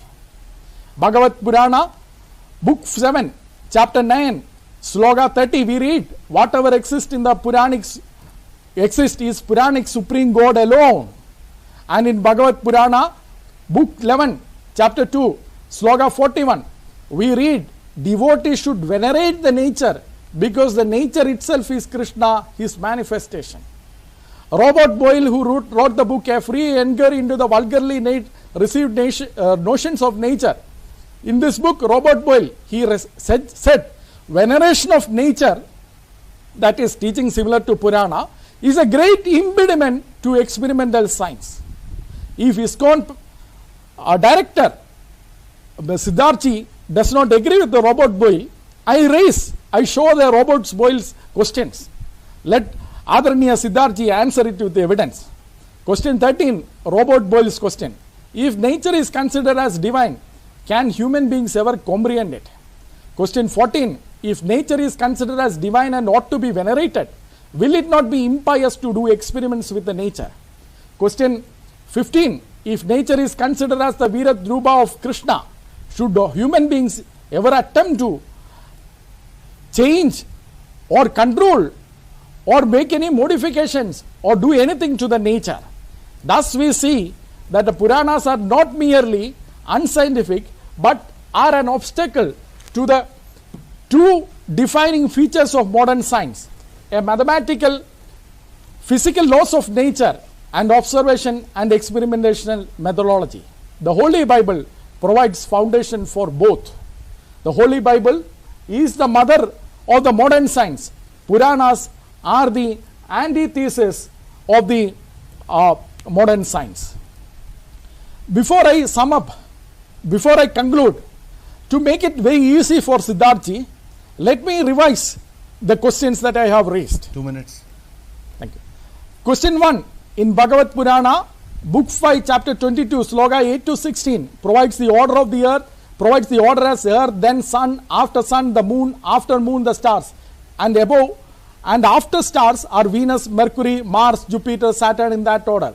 What justification do you have for this absolutely erroneous order? Question 2, Bhagavad Purana, book 5, chapter 22, sloka 11 says, stars are located 1.6 million miles above moon. Sloka 12, Venus is located another 1.6 million miles above stars. How can then stars be closer to moon than Venus? Question 3, Bhagavad Purana, Canto 2, says first is earth, above it is sun, above the sun is moon, and of course above it is stars, and above it is Mercury, and above it is Jupiter, and so on. Modern science says universe is flat. How can then Puranas be correct? And as we said, another question is on the lunar eclipse. Bhagavad Purana, book 5, chapter 24, sloka 4 says lunar eclipse is caused by Rahu. Because of the heat of the Sudarshana Chakra of Vishnu, Rahu runs away after a muhurta. Is lunar eclipse caused by obstructing the light from the sun, or is it caused by Asura Rahu? And if the 7 continents and the 7 oceans of the Puranic earth is hyperdimensional, please explain if the clarified butter ocean and the other oceans that are described, are they also hyperdimensional? And how can the hyperdimensional space be created by the chariots of a Raja? Further, we are told, Bhagavad Purana, book 5, chapter 21, sloka 19, that sun travels. Thank you. Sorry, Jerry. All right, that was a very fiery, I'm sorry, 37 minutes is the end of it. I'm sorry, my friend. And so that is a very fiery and very, in-depth quotes and references and stuff. So I hope my audience enjoyed it as much as I did, if not more. It is, so at this time, I really hope that you would go out and send this link to others. I'm sure that you want even them to enjoy it more and more. Now we are getting into the heart of it, into more in-depth discussion, because now is the rebuttal round, but we have only one rebuttal. And they'll be starting off with the ISKCON panel with Brother Sidharth. He'll have 10 minutes to respond to the presentation made by Jerry. After that, Jerry will have 10 minutes. Both of us. It's your choice, yeah, how you want to use it. So between them, the Sakshi panel will use 10 minutes to respond to the presentation which is done by Brother Sidharth. All right. So, Brother Sidharth, can you move on into the first rebuttal? Thank you. So thank you, Brother Jerry, and thank you, Brother Praveen and Narain. I look forward to hearing from you more. So I appreciate that my dear friend, Brother Jerry here, went deep into the Bhagavad Purana, which is actually a subject which I have been studying for the last 10 years. And as I study every day, I find newer realizations, newer experiences. So I really appreciate that my brother Jerry went deep into studying the 3rd canto, the 5th canto, the 8th canto of the Bhagavatam, and presented us with various beautiful verses and posed us very interesting and very intelligent questions. However, before I begin discussing about the issues, now there are 2 ways of approaching something when we come to information which we can't understand. There are 2 ways of going forward. One is that we inquire, and other is we criticize. Here I would like to share a simple thing. I would like to share here the story from the Mahabharata. In Mahabharata, one time the great archery teacher Dronacharya asked his students to do a task. He gave a task to Yudhishthira and Duryodhana. The task gave to Duryodhana was go out in the world and find somebody who has no faults. Who has no faults, go and find somebody. So Duryodhana went out on his way. Then he also asked Yudhishthira, who was the head of the Pandavas, that you also go ahead and find somebody who has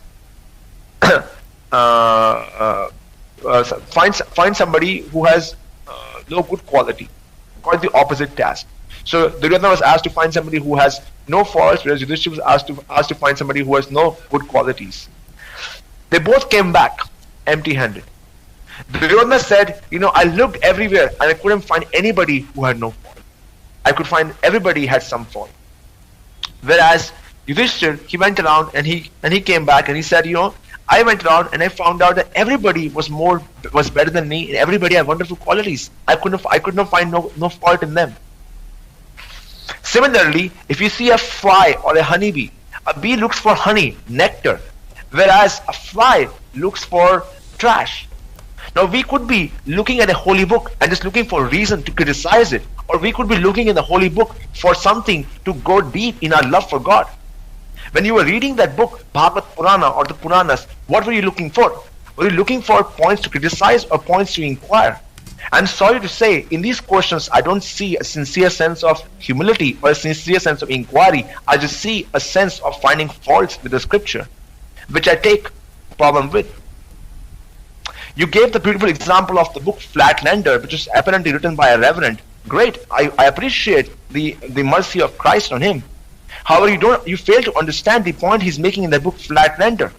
When you see a line is only one dimension. When you see a paper has 2 dimensions, length and breadth. When you see a 3-dimension, it is also a height. What does that mean? It means that suppose if you're in a flat land and you see a sphere go through the flat land, you would only observe a circle which becomes mystically smaller and bigger. You won't be able to see there's a sphere which is passing through it. The idea being, when you are in a 2-dimensional world, you cannot explain or provide an explanation for a 3-dimensional world. So when we talk of higher dimensions, since we as humans are limited to 3 dimensions, if there is an object passing through this world which is of higher dimensions, we may not be able to appreciate it. Like we say, I'm sure this is also something which is said in Christianity and other religions too, that God is in the heaven, but God is also near to us, very close to us. How is it physically possible? Because God doesn't reside in 3 dimensions. He's trans-dimensional. He's higher dimension in that sense. So this is the proper understanding of higher dimensions. Higher dimensions means that you may be observing a 3-dimensional world. The book may be talking about a 3-dimensional world, but because if it is talking of other dimensions, the dimensions in which you live, you may not be able to understand it. This is the understanding which Flatlander book was giving, that when we talk of higher dimensions, our current understanding of 3 dimensions may not be able to provide an understanding of it, may not be able to understand it. So in all the examples you gave regarding the distances of the planets and moons, the distances of the order of them, again, let's go back to the data which I shared. For last hundreds of years, for last 200 years, the dates for the origin of the sun, the dates for the origin of the cosmos, the dates for the mass extinctions, they were far, far off from the Puranic understanding. But in 2018, in 2020, in 2021, very recently, they have come very close to the Puranic understanding. Similarly, in modern science, since 1900s, and also Jerry pointed out, the modern physicists are very generously using models of higher dimensions in numerous fields, specifically in the field of discovering the unified theory. And for many of the electromagnetic models, you need to have 9 dimensions, 11 dimensions to understand it. Now, whether somebody can live there or not, it's something which needs to be investigated, but presently we don't have empirical means to investigate it. Like my friend Jerry also pointed out, given evidence from the from some astronomers, some article he quoted where he showed how the dimensions may be compacted, there may be dimensions may be rolled inside it. The point being made is that that if you see outside, and outside what we just see is sun, moon, and the stars, we may be able to access it by going through the spaceship. But still, in those 3 dimensions, there may be pockets which may lead us to worlds which are higher dimensional inside them. That's the whole idea of being a dimension being compacted.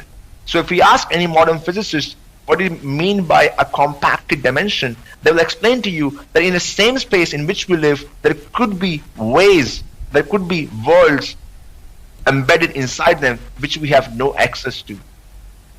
So my friend, for the first time, the modern physicists or the modern scientists are accepting this, that this world around us is practically magical, it's mystical. There are so many theories out there which talk about traveling to the black holes and being able to travel to further parts of the universe which are not accessible by spaceships. So modern physics is not open to the idea that the world around us could be higher dimensional. In fact, most of the modern theories, D theory, M theory, are all higher dimensional. So, so my point number 1, that the modern science is accepting higher dimensions as the necessity for explaining the uniform laws of nature. Point number 2, the Puranas have given a lot of data, some of which science has come to accept after 200 long years. Point number 3, many of these statements which are stated in the Puranas may seem at first glance as opposed to the current paradigms, but as we can see from the history of the science, they have come closer and closer to the Puranic understanding of chronology. There is a good chance that they will also come in that regard closer to Puranic understanding of the universe. Now, my brother also made this point regularly through a number of his questions, that giving a personality to the nature. You know, how can universe be a person? How can sun be a person? How can earth be a person? How can sun be riding on a chariot? How can it being a person and still being not able to follow law? Let me give you an example. Suppose I'll give you an example of baking a cake. Now, when you're baking a cake, what do? You get some ingredients in a bowl. You put some flour, you put some baking powder, some butter, and you mix into a dough and put it in the oven, and you set it to a temperature. After some time, the cake comes out. Now, in baking a cake, the laws of nature work perfectly in putting all those ingredients together and producing a cake. Now, somebody may look at this whole process and say, hey, there was this reaction, that reaction, this reaction, that reaction. That's wonderful. But we're forgetting one key ingredient, and that's a person who mixed the ingredients, who put it in and turned the oven on and turn it off and take it out. So when we're talking about personality, a personality can still be there and the laws can still be there. They don't have to be separate. So when we're talking of sun being a personality and at the same time being a planet, are both things possible? Why not? What limits us from saying that sun is a person who is directing this movement of the sun which we see? And as I said earlier, if you take any holy book, they have number of statements which cannot be empirically evaluated, such as the heavens and the earth. Just because the Puranas give a lot of details about the heavens, whereas the Bible or the Quran doesn't give the details about the heavens and the earth, doesn't mean that the Puranas are meant to be evaluated, every statement, from an empirical point of view. Just see the dates and the data which I have presented, and that show that the Puranic statements, after centuries of scientific exploration, can come close to the Puranic explanation, Puranic statements.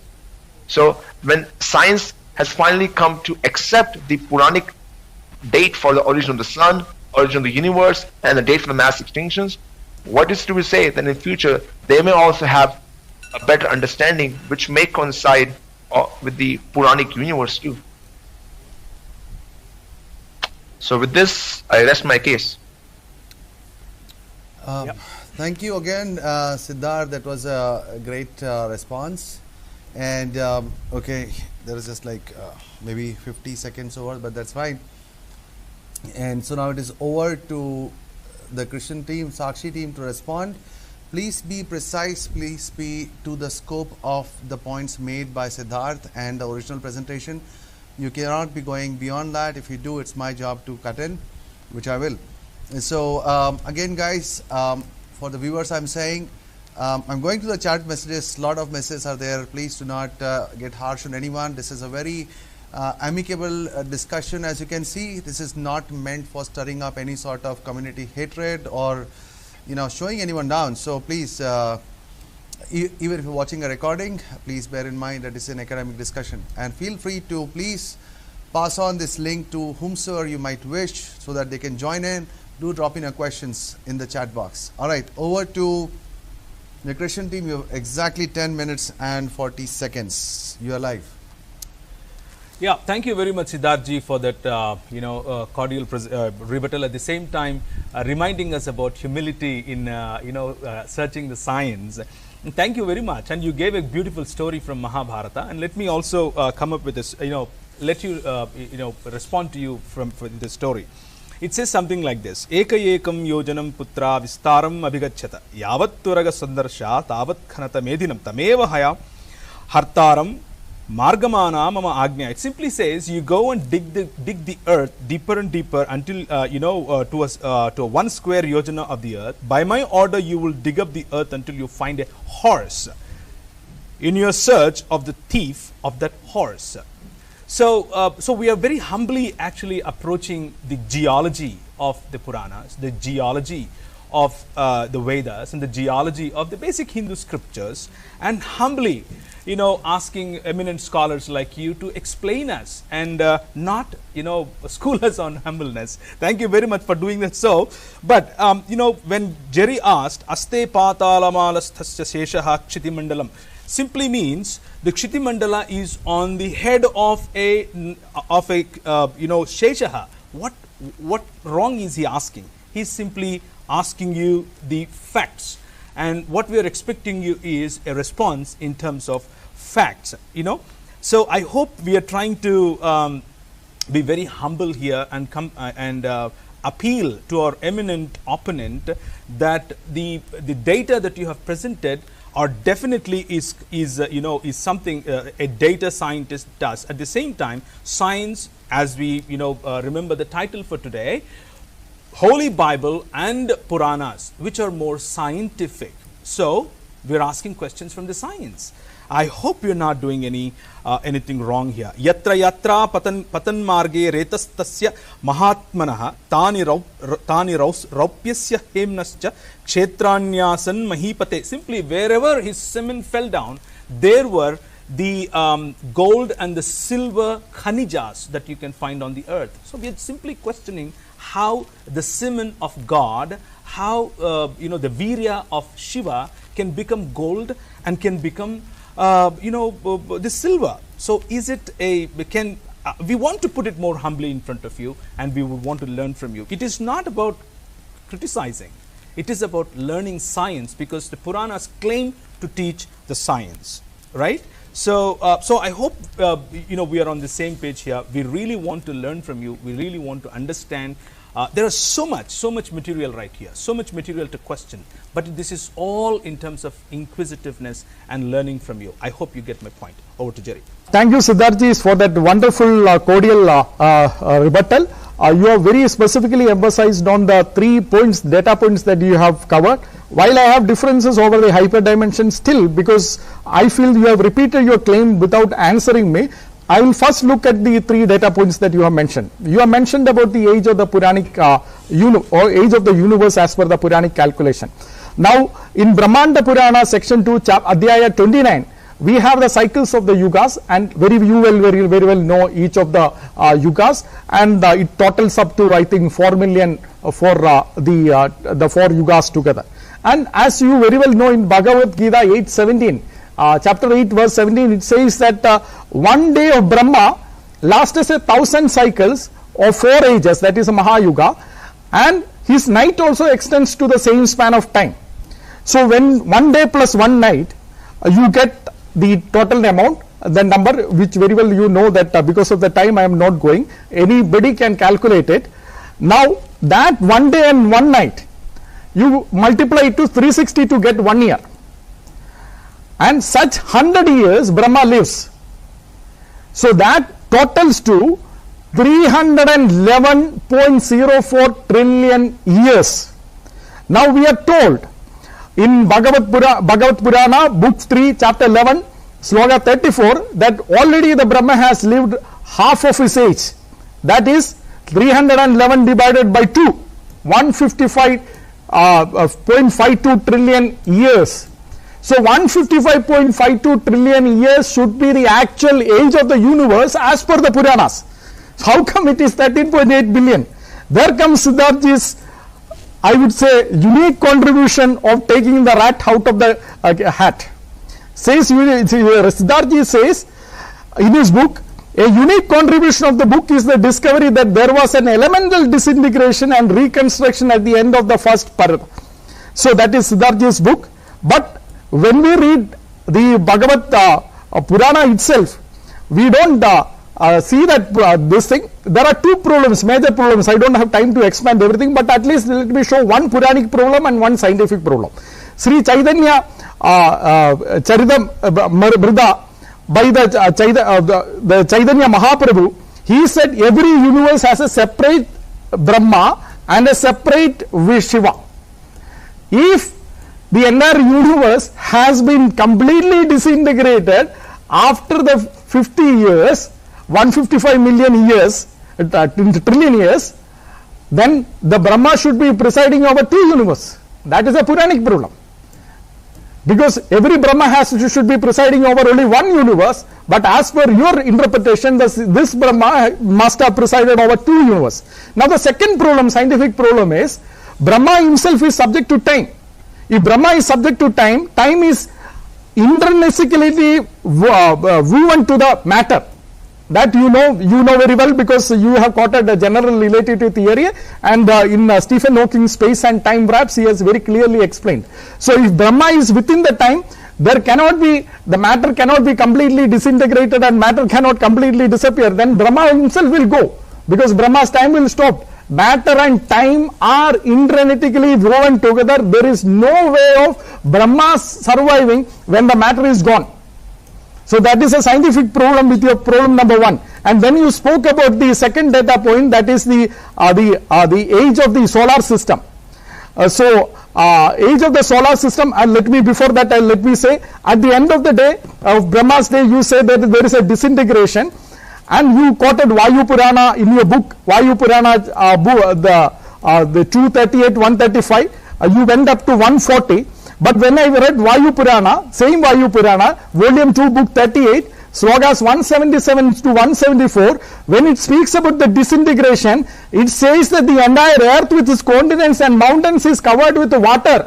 So where is the disintegration of the matter? There is no disintegration of the matter. Had you read further the Vayu Purana, you would not have been made that unique novel discovery in the Purana. The traditional scholars were right, and I feel you are wrong, completely wrong in this. And then the solar system, you say Brahmanda is interpreted as the solar system. Sir, with all due respect, sir, solar system cannot have 27 constellations of stars. They are outside the solar system. If Brahmanda is the solar system, how can the stars be part of that solar system, sir? So your solar system, that calculation also goes wrong from the very viewpoint of the Puranas. Further, sir, if Brahma's age actually gets destroyed, or let me come to the third point and come back to it because of the time constraint. You also mentioned about the mass extinction, sir. When you spoke about the mass extinction, you spoke about the Malsya Avadar. Sir, I went to Bhagavad Purana, book 8, chapter 24, and sloka 5 says, this entire Malsya Avadar was for the sake of protecting the Brahmins, cows, and so on. Sir, how can 251 million years ago cows, boats, and Brahmins exist? It is clearly in error, sir. Sir, don't bring again the hyperdimension here. I will not accept. In fact, nobody can accept that cows, boats, and Brahmins 251 million years ago would have existed on a hyperdimensional plane. Adharaniya Sidharth, with all due respect and with all humbleness, I am saying that don't bring science from the Puranas. There is no science in the Puranas, absolutely nothing. You interpret Puranas in your own way, but there is absolutely no science in the modern science in the Puranas. Now, when it comes to the Brahma's night, when it comes to the universe, you said that with the Brahma going to sleep, the solar system will go into the disintegration. Sir, there are other stars other than Sun. Methuselah, for example, the oldest star, it came into existence almost after the Big Bang. That is already about 13 billion years. Didn't the Brahma over there go to sleep? If the solar system, only the Brahma here goes to sleep. If the solar system, you are taking the time for this many 4.5 billion years or so, what happened to the other star and the other Methuselah is there not a Brahma in the Methuselah? So your interpretations, while they are novel, while nobody would have done that, they are plagued with the scientific and Puranic problems. Hence, we are unable to accept it, but we will be keen to hear from you in the future also how you will resolve all these things, sir. Thank you. Just in the nick of time, thank you, Jerry, for your response to the rebuttal by Brother Sidharth. So that brings the end of the rebuttal series. Brother Sidharth, just as actually there are so many questions even in my mind, and I'm watching the chat screens. I don't know if I can request, I don't know whether I can even ask you, because the ISKCON panel has already requested just one rebuttal from the earlier agreed upon 4. If you want, we can do one more rebuttal. It's your choice. If you think no, we can move to conclusion as what you mentioned. The crossfire. Yeah, the crossfire, sorry. The crossfire and then the conclusion, yes, sorry. So would you like to have another rebuttal series to respond to Jerry, or would you like to move into the crossfire? What would you like to do? It's your choice. Sidharth, you are not audible. Sidharth, I think you're muted. We can't hear you. You are muted, sorry. I think I would like to go with the previous agreed upon system. Sure, crossfire. Directly into the crossfire, you mean? Alright, super. So, okay, welcome to this interesting crossfire. This is so interesting. So, both the sides get to ask questions, 10 minutes each. Each side gets to ask a question of just 60 seconds. The question has to be limited within 60 seconds, so don't get into details or theology or whatever be the case. Get to the point, finish your questions in 60 seconds only, then the other side gets to answer it in 2 minutes. That's it. So 3 questions this side, starting off with the ISKCON panel and then the Christian panel. So we'll start off with the ISKCON panel as usual. So Brother Sidharth, can we move into your first question, and as soon as you say yes, your 60 seconds will start. Okay, so my first question is, how does my esteemed panelist here, Brother Jerry and Brother Praveen, how do they explain that in the Genesis it is mentioned that Eve was created from Adam's rib? It's also mentioned that entire population of Earth fit into Noah's Ark and then replenished itself from just a handful member of each species. How can you explain that? All right, that's a great question, and we'll start off now. You got 2 minutes, exactly 2 minutes to answer. Yeah, when it comes to the Noah's flood, let me give you the recent scientific, if you are asking about the species, let us say that all the land species with the dimensions definitely can be fit, but also let us look at the recent the scientific journals. For example, the evidence from the extraterrestrial impact about 12,900 years, which came out in 2007. Similarly, the 2012 extraterrestrial impact on the hypothesis gained support. Similarly, 2018, 19, all that we have the evidence, we can actually share it with you later also. But all this evidence now starts. We are not saying that the geology has completely found it or the science has found it, but now there is a started indication that such and such flood would have happened. Along with the geological observation, now the genetical science in 2015 has found the bottlenecks, population bottlenecks. So these are indirect evidences to the Noah's flood. Until 2015 actually this was a question, but in 2015 genetical study published in the genome.org, this is a peer reviewed journal which says that there is a bottleneck of the population that happened. So while there is not absolutely scientific evidence, in the sense science itself is in progress, so we would not expect the science to explain everything in the Noah's, either in the ark or in the date or in the flood, but there are certainly indications that such a things would have happened, and we would rather wait for the science to catch up. And regarding the Eve, there are again different explanations. We are not looking, see, Bible has the briefest possible comment on either the creation of the world or the creation of the human beings. But in the briefest comment, it has a profound implications. And the accuracy. And the accuracy.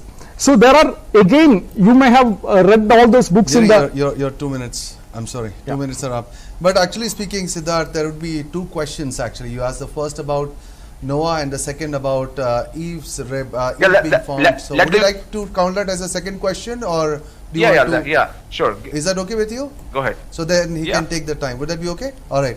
So that would count as Sidharth's second question, or do you want to change it, Sidharth? No, is right. Okay. Keep that was the second question. The first was how does I think he misunderstood my question though. I didn't ask when it happened or what does science say about it. My question was, how did all the living species fit inside Noah's ark? That was my question. Not when it happened or whether science discovered it or not. That was not my question. And my second question was, how do you explain Eve being born out of Noah's rib? Adam's rib, yeah. Adam's rib, yeah. Adam's rib, you mean? Adam's rib, sorry. Yeah. Right. So again, to clarify the first question, as I said, if you are looking at the dimension, see, when you say all species, the biblical language of all, whether it is the continuously, when you look up to the end of like a Revelation, all doesn't mean that all as in the every single aspect of species. Second, there is a question of species. How are we defining species now, and how the Bible defines the species then? So when on these 2 points, all and the species, if you take it into consideration that all that was required for the Noah to survive after the flood, that would be a very well acceptable proposition. That would be a very well acceptable proposition for Noah's ark to have all the species that is required for the survival of the humans, the survival of the Noah after the flood to come. But you are coming to the later question, the second question on the Adam and Eve. Adam and Eve, again, Sidharth, as we said, the intent of the Bible, if it was to explain scientifically the Adam and Eve creation, it would have gone into much details. But what is given in the briefest possible way, that gives a profound meaning that may not be always pointing to details of the science, because as we said, science was not the primary intent. And second, why it is impossible to have the human being a special creation from the man itself. In fact, that very incident of Genesis 2, as you might know, historically led to the discovery of chloroform, the discovery of operation, and the discovery of how while in the operation that you can actually do this thing was inspired by the Bible on this. While the Bible hasn't gone into the details of how that creation happened, it is profoundly serving to call for the equality of both Adam and Eve, and as well as for other scientific discoveries as well. Praveen, if you want to add. Yeah, and we also, in the beginning of my presentation itself, I appeal to, we do not believe in the universe explained only in the scientific method, but we take a stand that God intervenes in the creation, and that's called as miracle. And His creation is a miracle. Everything that He created is miracle. So we do not appeal to science to explain creation, but we appeal to, we observe in the creation and arrive at science. So that's what our explanation is. So the creation of Eve is part of God's creative miracle or miraculous creation. All right. So that's your third question then, Sidharth ji? No, it's my. We need to. No, actually, Let he me has finish his completely. questions, then you can. Okay. Or Sidharth ji, do you want Okay, them to ask the next question? Then you can do a back and forth. How would you like? Are you okay with Yeah, I this? You think finished let them ask. That's this back and forth, you know. Okay, great. A similar question that you asked, something related to geology, I would like to go ahead and ask. It says Purvam Krita Yuge Tata Parvataha Pakshino Bhavan. It simply means in Krita Yuga, Parvata, which means mountains had these wings. And also in somewhere else, like in the Matsya Mahapurana, which I have it here, right here, Matsya Mahapurana, it says Ityete Parvata Vishtas Chatvaro Lavano Dadim. It simply means Indra cut down on the wings of those Parvata. So how do you explain? Is it a mythology or it is geology? Because Parvata are part of basically the earth, and they are flying as if they fall on people. So Indra cut down its wings. All right, over to you, Sidharth. 2 minutes. You can take some more because I believe that even the Sakshi team went a bit over time in answering. So you can have some more time in answering. Take your time, Sidharth. Over to you. Thank you. So as my dear friend Praveen and Jerry pointed out that three things when I asked them the questions. They pointed out that science is progressing. They have found something in support of the flood. They will find something more in the future. Number two, they pointed about that reinterpretation or understanding of scripture, because previously people may have misunderstood that how all the species were there, but maybe it meant that all the species which were required to sit in the boat were there.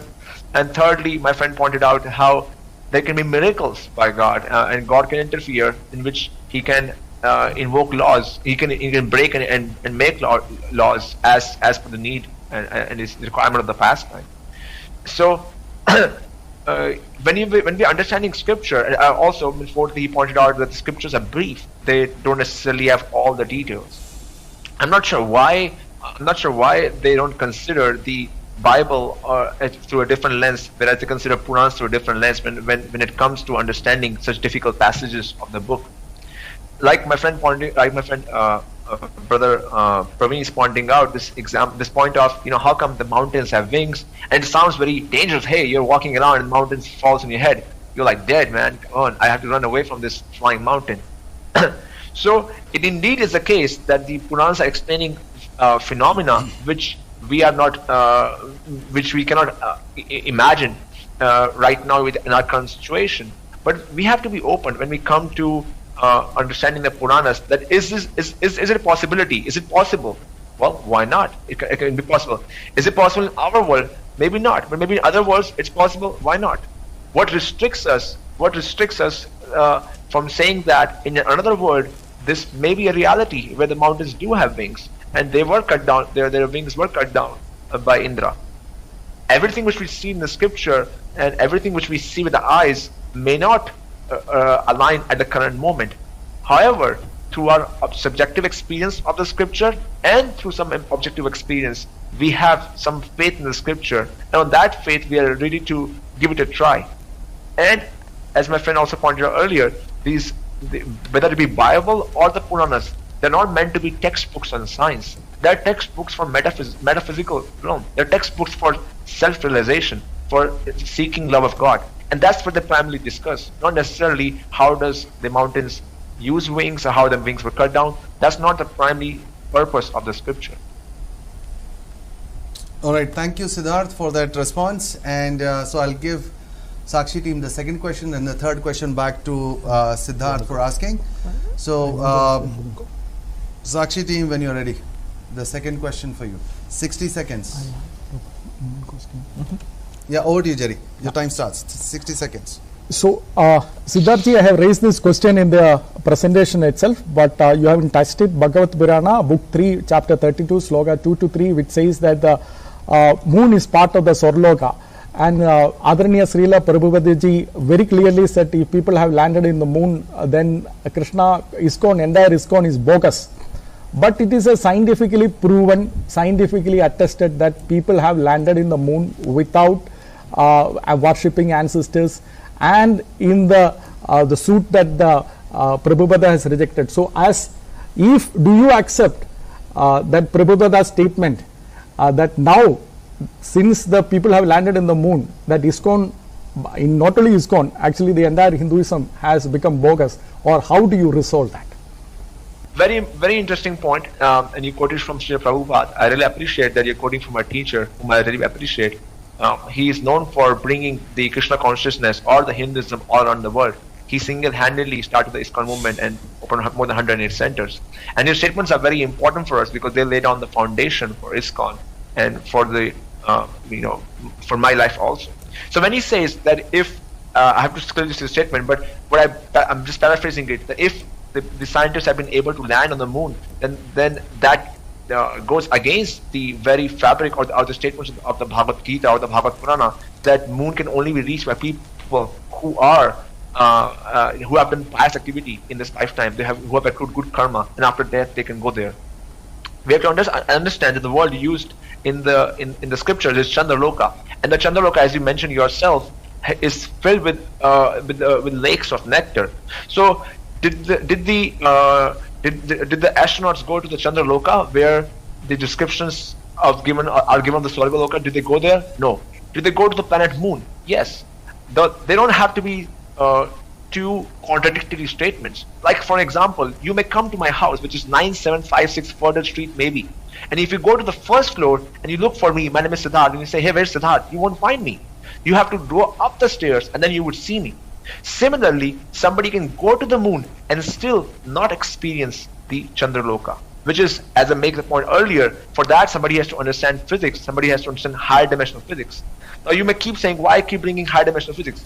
Well, my dear friend, that's the reality in the modern science, higher dimensional physics. That's how the latest theories in modern science are coming up with, and that's the means by which people are studying modern world and the world around us. So that's what I bring it up here to explain the phenomena, how the Chandraloka is different from moon. And that's how I reconcile the statements of Srila Prabhupada and the statements of the scripture and our observation.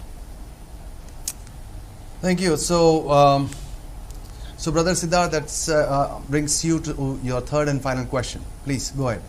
Okay, so my third and final question is this, that when it comes to Bible, the Holy Bible, one is ready to give it a benefit of doubt, and I noticed that Brother Jerry and Brother Praveen spent a lot of time explaining it and understanding it and giving different interpretations to it and also thinking about it. But when it comes to Puranas, why do you separate the Puranas see Puranas from a different lens? What makes you think that Purana is also not a book meant for increasing love of God? When it comes to the Bible, you say it's a book on love of God and not primarily on science. Why do you consider Puranas a different book? Why don't you see it from the same lens? That's a very vital question. Look forward to your response. Yeah, why we look at Puranas differently, and why is double standards? If you put the question straight, it is not double standards. We approach Bible also with the same integrity, with the same inquisitiveness, and with the same questions of facts. If Bible is talking mythology, we call it mythology. If the Bible talks about miracle, we call it miracle. If the Bible talks about science, we call it science. But Puranas, as I read to you in the beginning itself, the Bhagavad Purana, the purpose of Bhagavad Purana, as you are reiterating a couple of times, about spirituality, about knowing God, etc., is not what I find in Bhagavad Purana. It says in Bhagavat Purana, the purpose of writing Bhagavat Purana is atra sargo visargasthanam poshanam yutaya.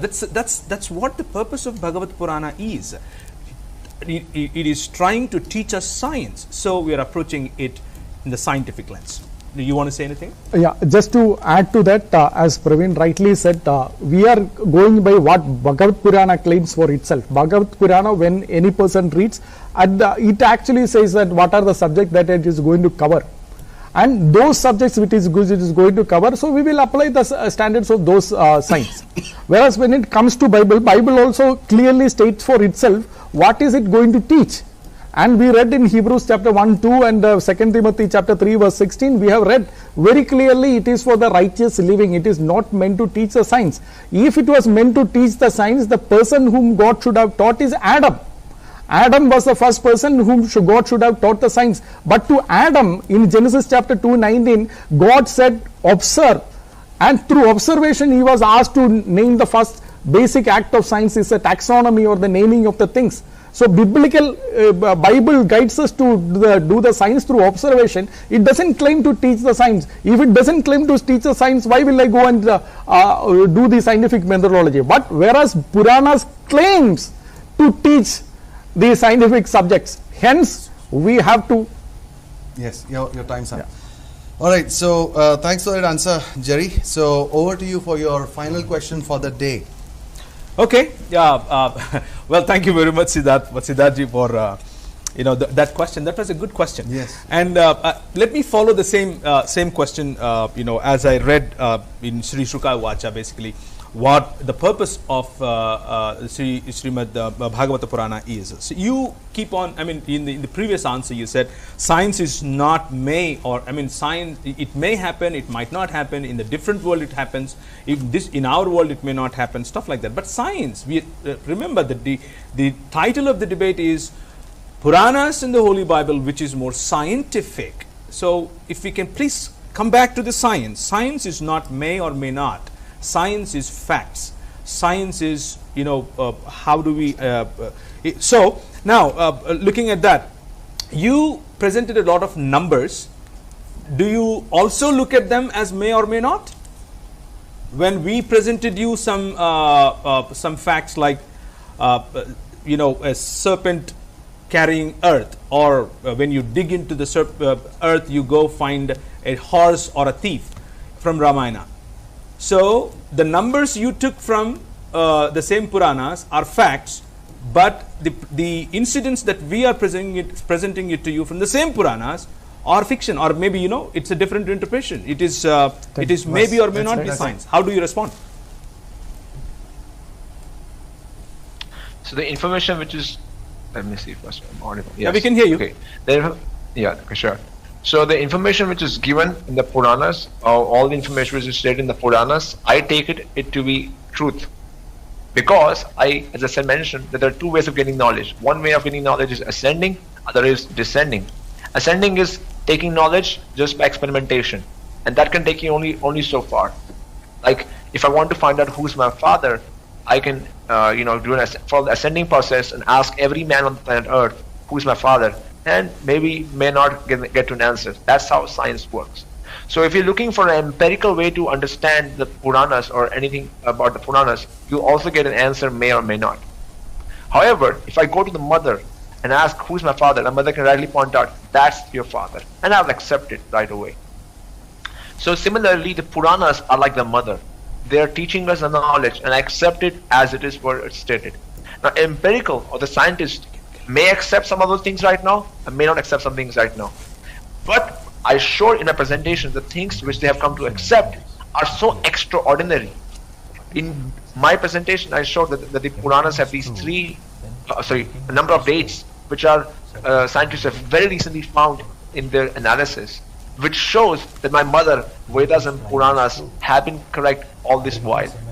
And I personally do not differentiate between the Bible and the Puranas. I take them both to be holy scriptural texts, and I see them from the same lens. And I find them to be of the same value, which is a value, the main goal being love of God, love of Supreme Lord.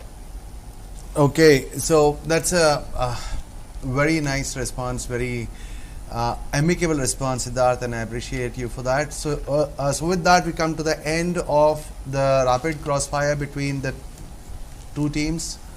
And I again appreciate everyone for being there, watching the show. And now we are coming to the conclusion part. The conclusion is 5 minutes each. And here the speaker gets a chance to summarize the thoughts, give some ending things for the audience to hear and to think about and go back. And as everybody goes back again, this was not meant to hurt anybody's feelings. If it is meant to hurt if it hurt your feelings, you shouldn't be watching such shows. This is more of an academic and learning by nature. So we'll start off again with the esteemed ISKCON panel.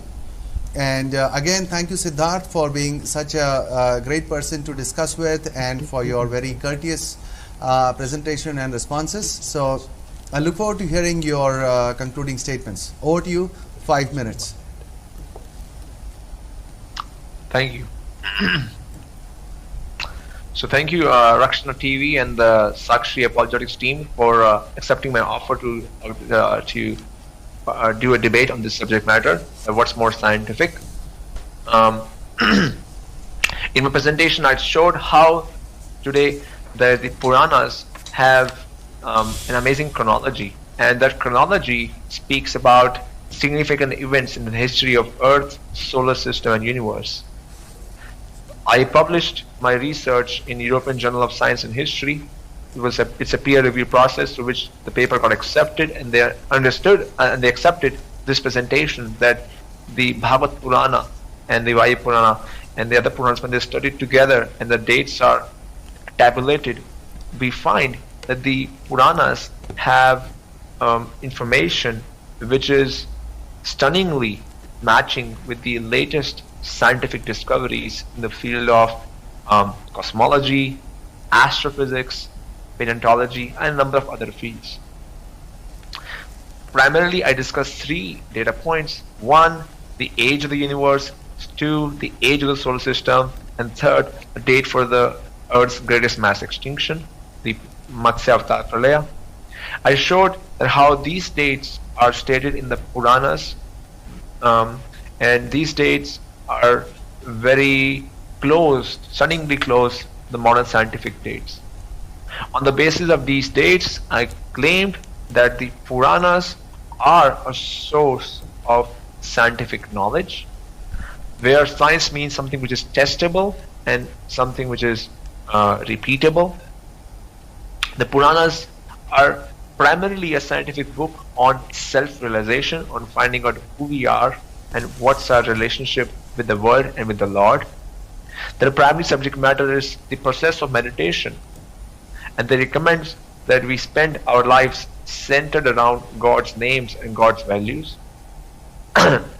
I was presented with a number of questions where my opposition had difficulty in reconciling and understanding the statements from the Puranas, and I responded that there may be statements in the Puranas which are not understandable to us right now or empirically verifiable right now. However, modern science also has a number of theories which are not currently verifiable, such as the black hole. Nobody has personally seen a black hole. It's a mathematical equation, mathematical proposition, which fills the holes in the theories, which provides the support for the theories. Similarly, the Puranas also have statements which are not verifiable at the present moment, but the statements which are verifiable have shown themselves to be extraordinarily in agreement with the modern science, and therefore I invite the viewers and my opposition to give it a benefit of doubt, to give Puranas a further read and look within it, not for scientific information, but for a process of relationship with the Lord, for finding our reunion with the Lord. Thank you. Thank you again, Sidharth. That was a really very sweet conclusion. So, over to the Sakshi team for their concluding statements, and let's see. Go ahead, Sakshi team, over to you. Well, thank you very much, Sidharth, for inviting us and also engaging with us this evening. You said everything in Purana is true, and as your mother points out to a person and say he's your father, that's how you would take the information of Purana as true. And I appreciate you for your commitment towards that. And we also, as you suggested, spent some time investigating. That's the reason you see these books here, and we took it very seriously. And however, what I find in this presentation is we have presented that Bible gives you the paradigm for science, and Puranas, the paradigm of Puranas, especially in Bhagavat Purana, as it claims to teach science, we unfortunately could not reconcile, as you rightly said, because it is factually not there. When we asked the question to you about the numbers you took, all the 3 or 4 pointers that you made in your book are factual, whereas when we talk about a flying wing, mountains with flying wings, drinking semen and getting pregnant, semen dropping out and becoming gold and silver, that is not reconcilable. That's not geology at all. So I would look forward for more discussions with you and see if we can learn more from Puranic, and we will be able to reconcile that. Jerry? Yeah, thank you so much, Sidharth, for your time. In conclusion, let me say that Bible, while it is being the briefest statement ever in any of the ancient scriptures on the this creation of the cosmos, creation of human beings, it is the most profoundest to give a paradigm to the modern science. In fact, this is now well established among the historians of science. In fact, Sidharth started saying that the Christians started or the Christian empire started attacking the scientists. That is a myth. That is a complete myth. Now, I am not sure it is considered as one of the myths of science, that Christianity never persecuted the scientists. In fact, if you look at the 52 founders of the modern science, 50 of them were believing Christians. How are they persecuted? They are not persecuted. Now, Sidharth comes up all the time saying that higher dimension, higher dimension. I have very clearly said dimensions in the 3-dimensional space are up, down, north, south, east and west. That is how clearly Agni Purana chapter 108 has described the earth. That is in 3-dimension, and all the numbers are wrong. It is not hyperdimensional. It is 3-dimensional blunders. That Sidharth has never looked into it. Now I have asked the question, Sidharth, on the moon. Sidharth said Chandraloka is different from the moon. Sidharth, the very explanation in my presentation, I said the Rahu who came to the eclipses, is it Chandraloka or is it the moon? They were speaking about the same moon. That is what they have called the Chandraloka. Waning and waxing of moon. Ancestors, he is eating it. They thought that it was the ancestors eating it. Now we have landed there, and we know that there is neither ancestors nor karma, and nor there is any nectar. There is no hyperdimension there. It is within the 3-dimension, and their explanations were completely wrong. I would appreciate that you take the same stand of Srila Prabhupada and say that if the people have landed in the moon, ISKCON is bogus. Not only ISKCON, but even entire Hinduism is bogus. Instead of accepting that, why are you trying to evade the clear this thing? And when we come to the other explanations, I have clearly pointed out these 3 data points that Sidharth puts forward is by twisting the Puranas itself. The solar system, the age of the universe, he has to bring in a new or a new discovery, as he says, which nobody else has found. But I said, if he continues to read the same Vayu Purana, he will understand that nothing is disintegrated. It is like a destruction of a building. Now, destruction of a building is not disintegration of matter. Again, Sidharth has not touched it.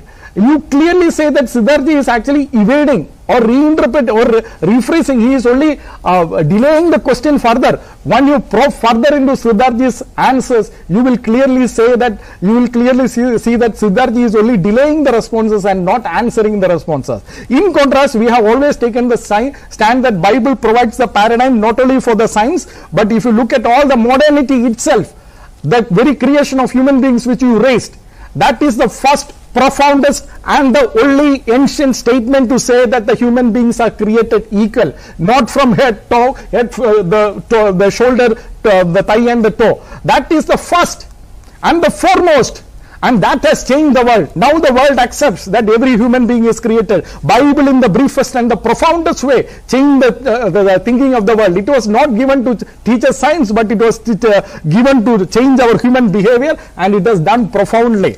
And thereby I conclude, Bible is the paradigm giver of the modern science as well as the other fields of modernity, and Puranas are the antithesis of it. Thank you so much for listening. Thank you, Jerry. And audience, that brings me to the conclusion. And I really appreciate ISKCON for this thing, and I really request Sidharth for more such discussions, and maybe with a more extensive panel from his side, from the Christian side. And let's get into the depths of these calculations, the way it is done, or maybe into more diverse ways, not just on the science part, or maybe parts of the theology as to what makes more sense, or how it tallies up, or something. It could be so so very much interesting, or the karmic theory, or the atonement theory, what makes more sense, or what is a better standard for living. There could be so many topics that you have also proposed for discussion. Well, please. May I make a suggestion here? Yeah, please. I think I like the idea of having a panel because I appreciate that your desire to bring these questions out and having a discussion on the subject matter. Right. I think in future maybe we can have panels where we can discuss, where we can take questions from the audience, and that's what the same question can be asked to all the panels. Like suppose somebody can ask a question, how do you explain sin? And then say a Christian panel can answer one, ISKCON panelists can answer one, Muslim panelists can answer it, same thing, and let people hear the answers. Yep. Another person can ask, hey, that's really awesome. How do you explain God's being this, that? Like, people can ask questions, and let the questions could be such that any philosophy can answer it, and let's see what kind of answers we get. I think there are so many discussions going on right now on materialism, how to make money, how to this, how to that. We can have some more discussion on theology, about God and God's ways and God's traditions. And there's definitely a need for it.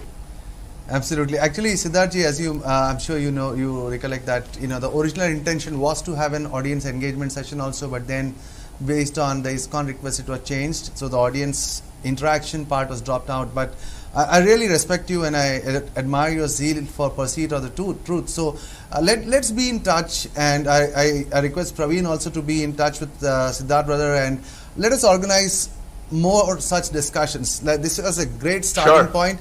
Let's not stop it. Let's keep the momentum going. Let's have further discussions. Maybe a part 2. I'm just talking on the top of my head. It's between you two guys. I'm just coordinating this out, right? I'm just sitting in between, watching the time. Why not? So no. We need somebody like you who's a sweet moderator. Thank you. That's very kind of you. Gracious. Thank you. So perhaps we can have part 2 of this thing, because there are so many open ends from the Christian side, your side, from the ISKCON. Yes. Yeah, there are other topics which were suggested. In fact, we can go with the other topics as also. Yeah. And Sidharth himself has. Let's discuss. Yeah. Sidharth himself has. Email and we figure. Sorry, go ahead. Actually. Sorry, go ahead, Sidharth, please. I was saying let's discuss more about the emails, the topics which we want to discuss, and a proper setup. And I'm open to it because I love the as you mentioned also the amicable way in which we are dealing on this subject matters, and these are topics of deep discussion. Yes. 1 or 2 hour discussion may not be enough. Absolutely. And we may want to have more discussions, and the society needs it. Society should hear different details of theology and topics about related to God, because right now there is so much social media about how to become smarter, how to be more beautiful, and politics, and Elon Musk, Twitter, and all kinds of nonsense going on. But there is very less discussion on topic of God and God's world and God's creation, and I think that deserves a lot of discussion. Don't you think, Jerry and Praveen? What do you think? Yes. Sure. Absolutely. Sounds like a plan. We should do it. Sounds like a plan. And Sidharth, we are in agreement. We are in agreement with that statement. Yeah. Totally. Actually, Sidharth, and also in the previous emails, you mentioned about 10 or 11 topics already. 3 topics actually in different languages. Yeah, in different languages. Actually, we can explore those and then go further from that. Yes. And yes, Sidharth, and actually he repeated it 3 times, and I really liked what he said. That is, the whole world is pursuing about how to make more money, how to make more in stocks, or get more smarter, get more beautiful, and whatever be the case. And these are the topics which is concerned with the eternal. I say to my kids also, that in 100 years, everyone everyone knows you, and everyone is dead. Nobody would even know your name after just 100 years. And we spend so much time to take care of this 50, 60, 70 years that we live, and we just are so much engrossed in it, in useless waste of time. But we are not really concerned about matters of eternity. So I agree with you 100%, Sidharth. So I'll really look forward to this. I'm looking forward to hosting more of this. It's so fun to be between you guys, right? So thank you again, Sidharth, and please convey my get well soon, best wishes to Luke, and I'm sure he'll recover very soon, and we look forward to hearing from him too. Please do convey our regards to him. And thank you again that you got up pretty early for this debate, and we can post it. Well, I do get up early, but thank you, Praveen, and your Narain and Jerry, for your time and your wonderful responses. I appreciate a good discussion. Thank you. Thank you, everyone. And Thank again, you to so the much, audience, for the audience, again, do circulate out the link of this debate, which is being recorded and kept on the screen. And again, as in conclusion, this is not meant to hurt anyone. This, as you saw, this is why I believe ISKCON is known as the thinking, part of Hinduism, and that's where it's coming from, And I really appreciated hearing him. And he's so much upfront for discussions, and we have these other so-called flag bearers of Hinduism just running away from any discussion, like Rajiv Malhotra, Agniveer, Neeraj Attri types, and so many others. And there we have Sidharth ready for a discussion. So hats off to ISKCON, and we look forward to more such discussions. And our best wishes to everyone watching this show. Stay blessed. Our best wishes to their family. Take care. God bless you. Bye-bye.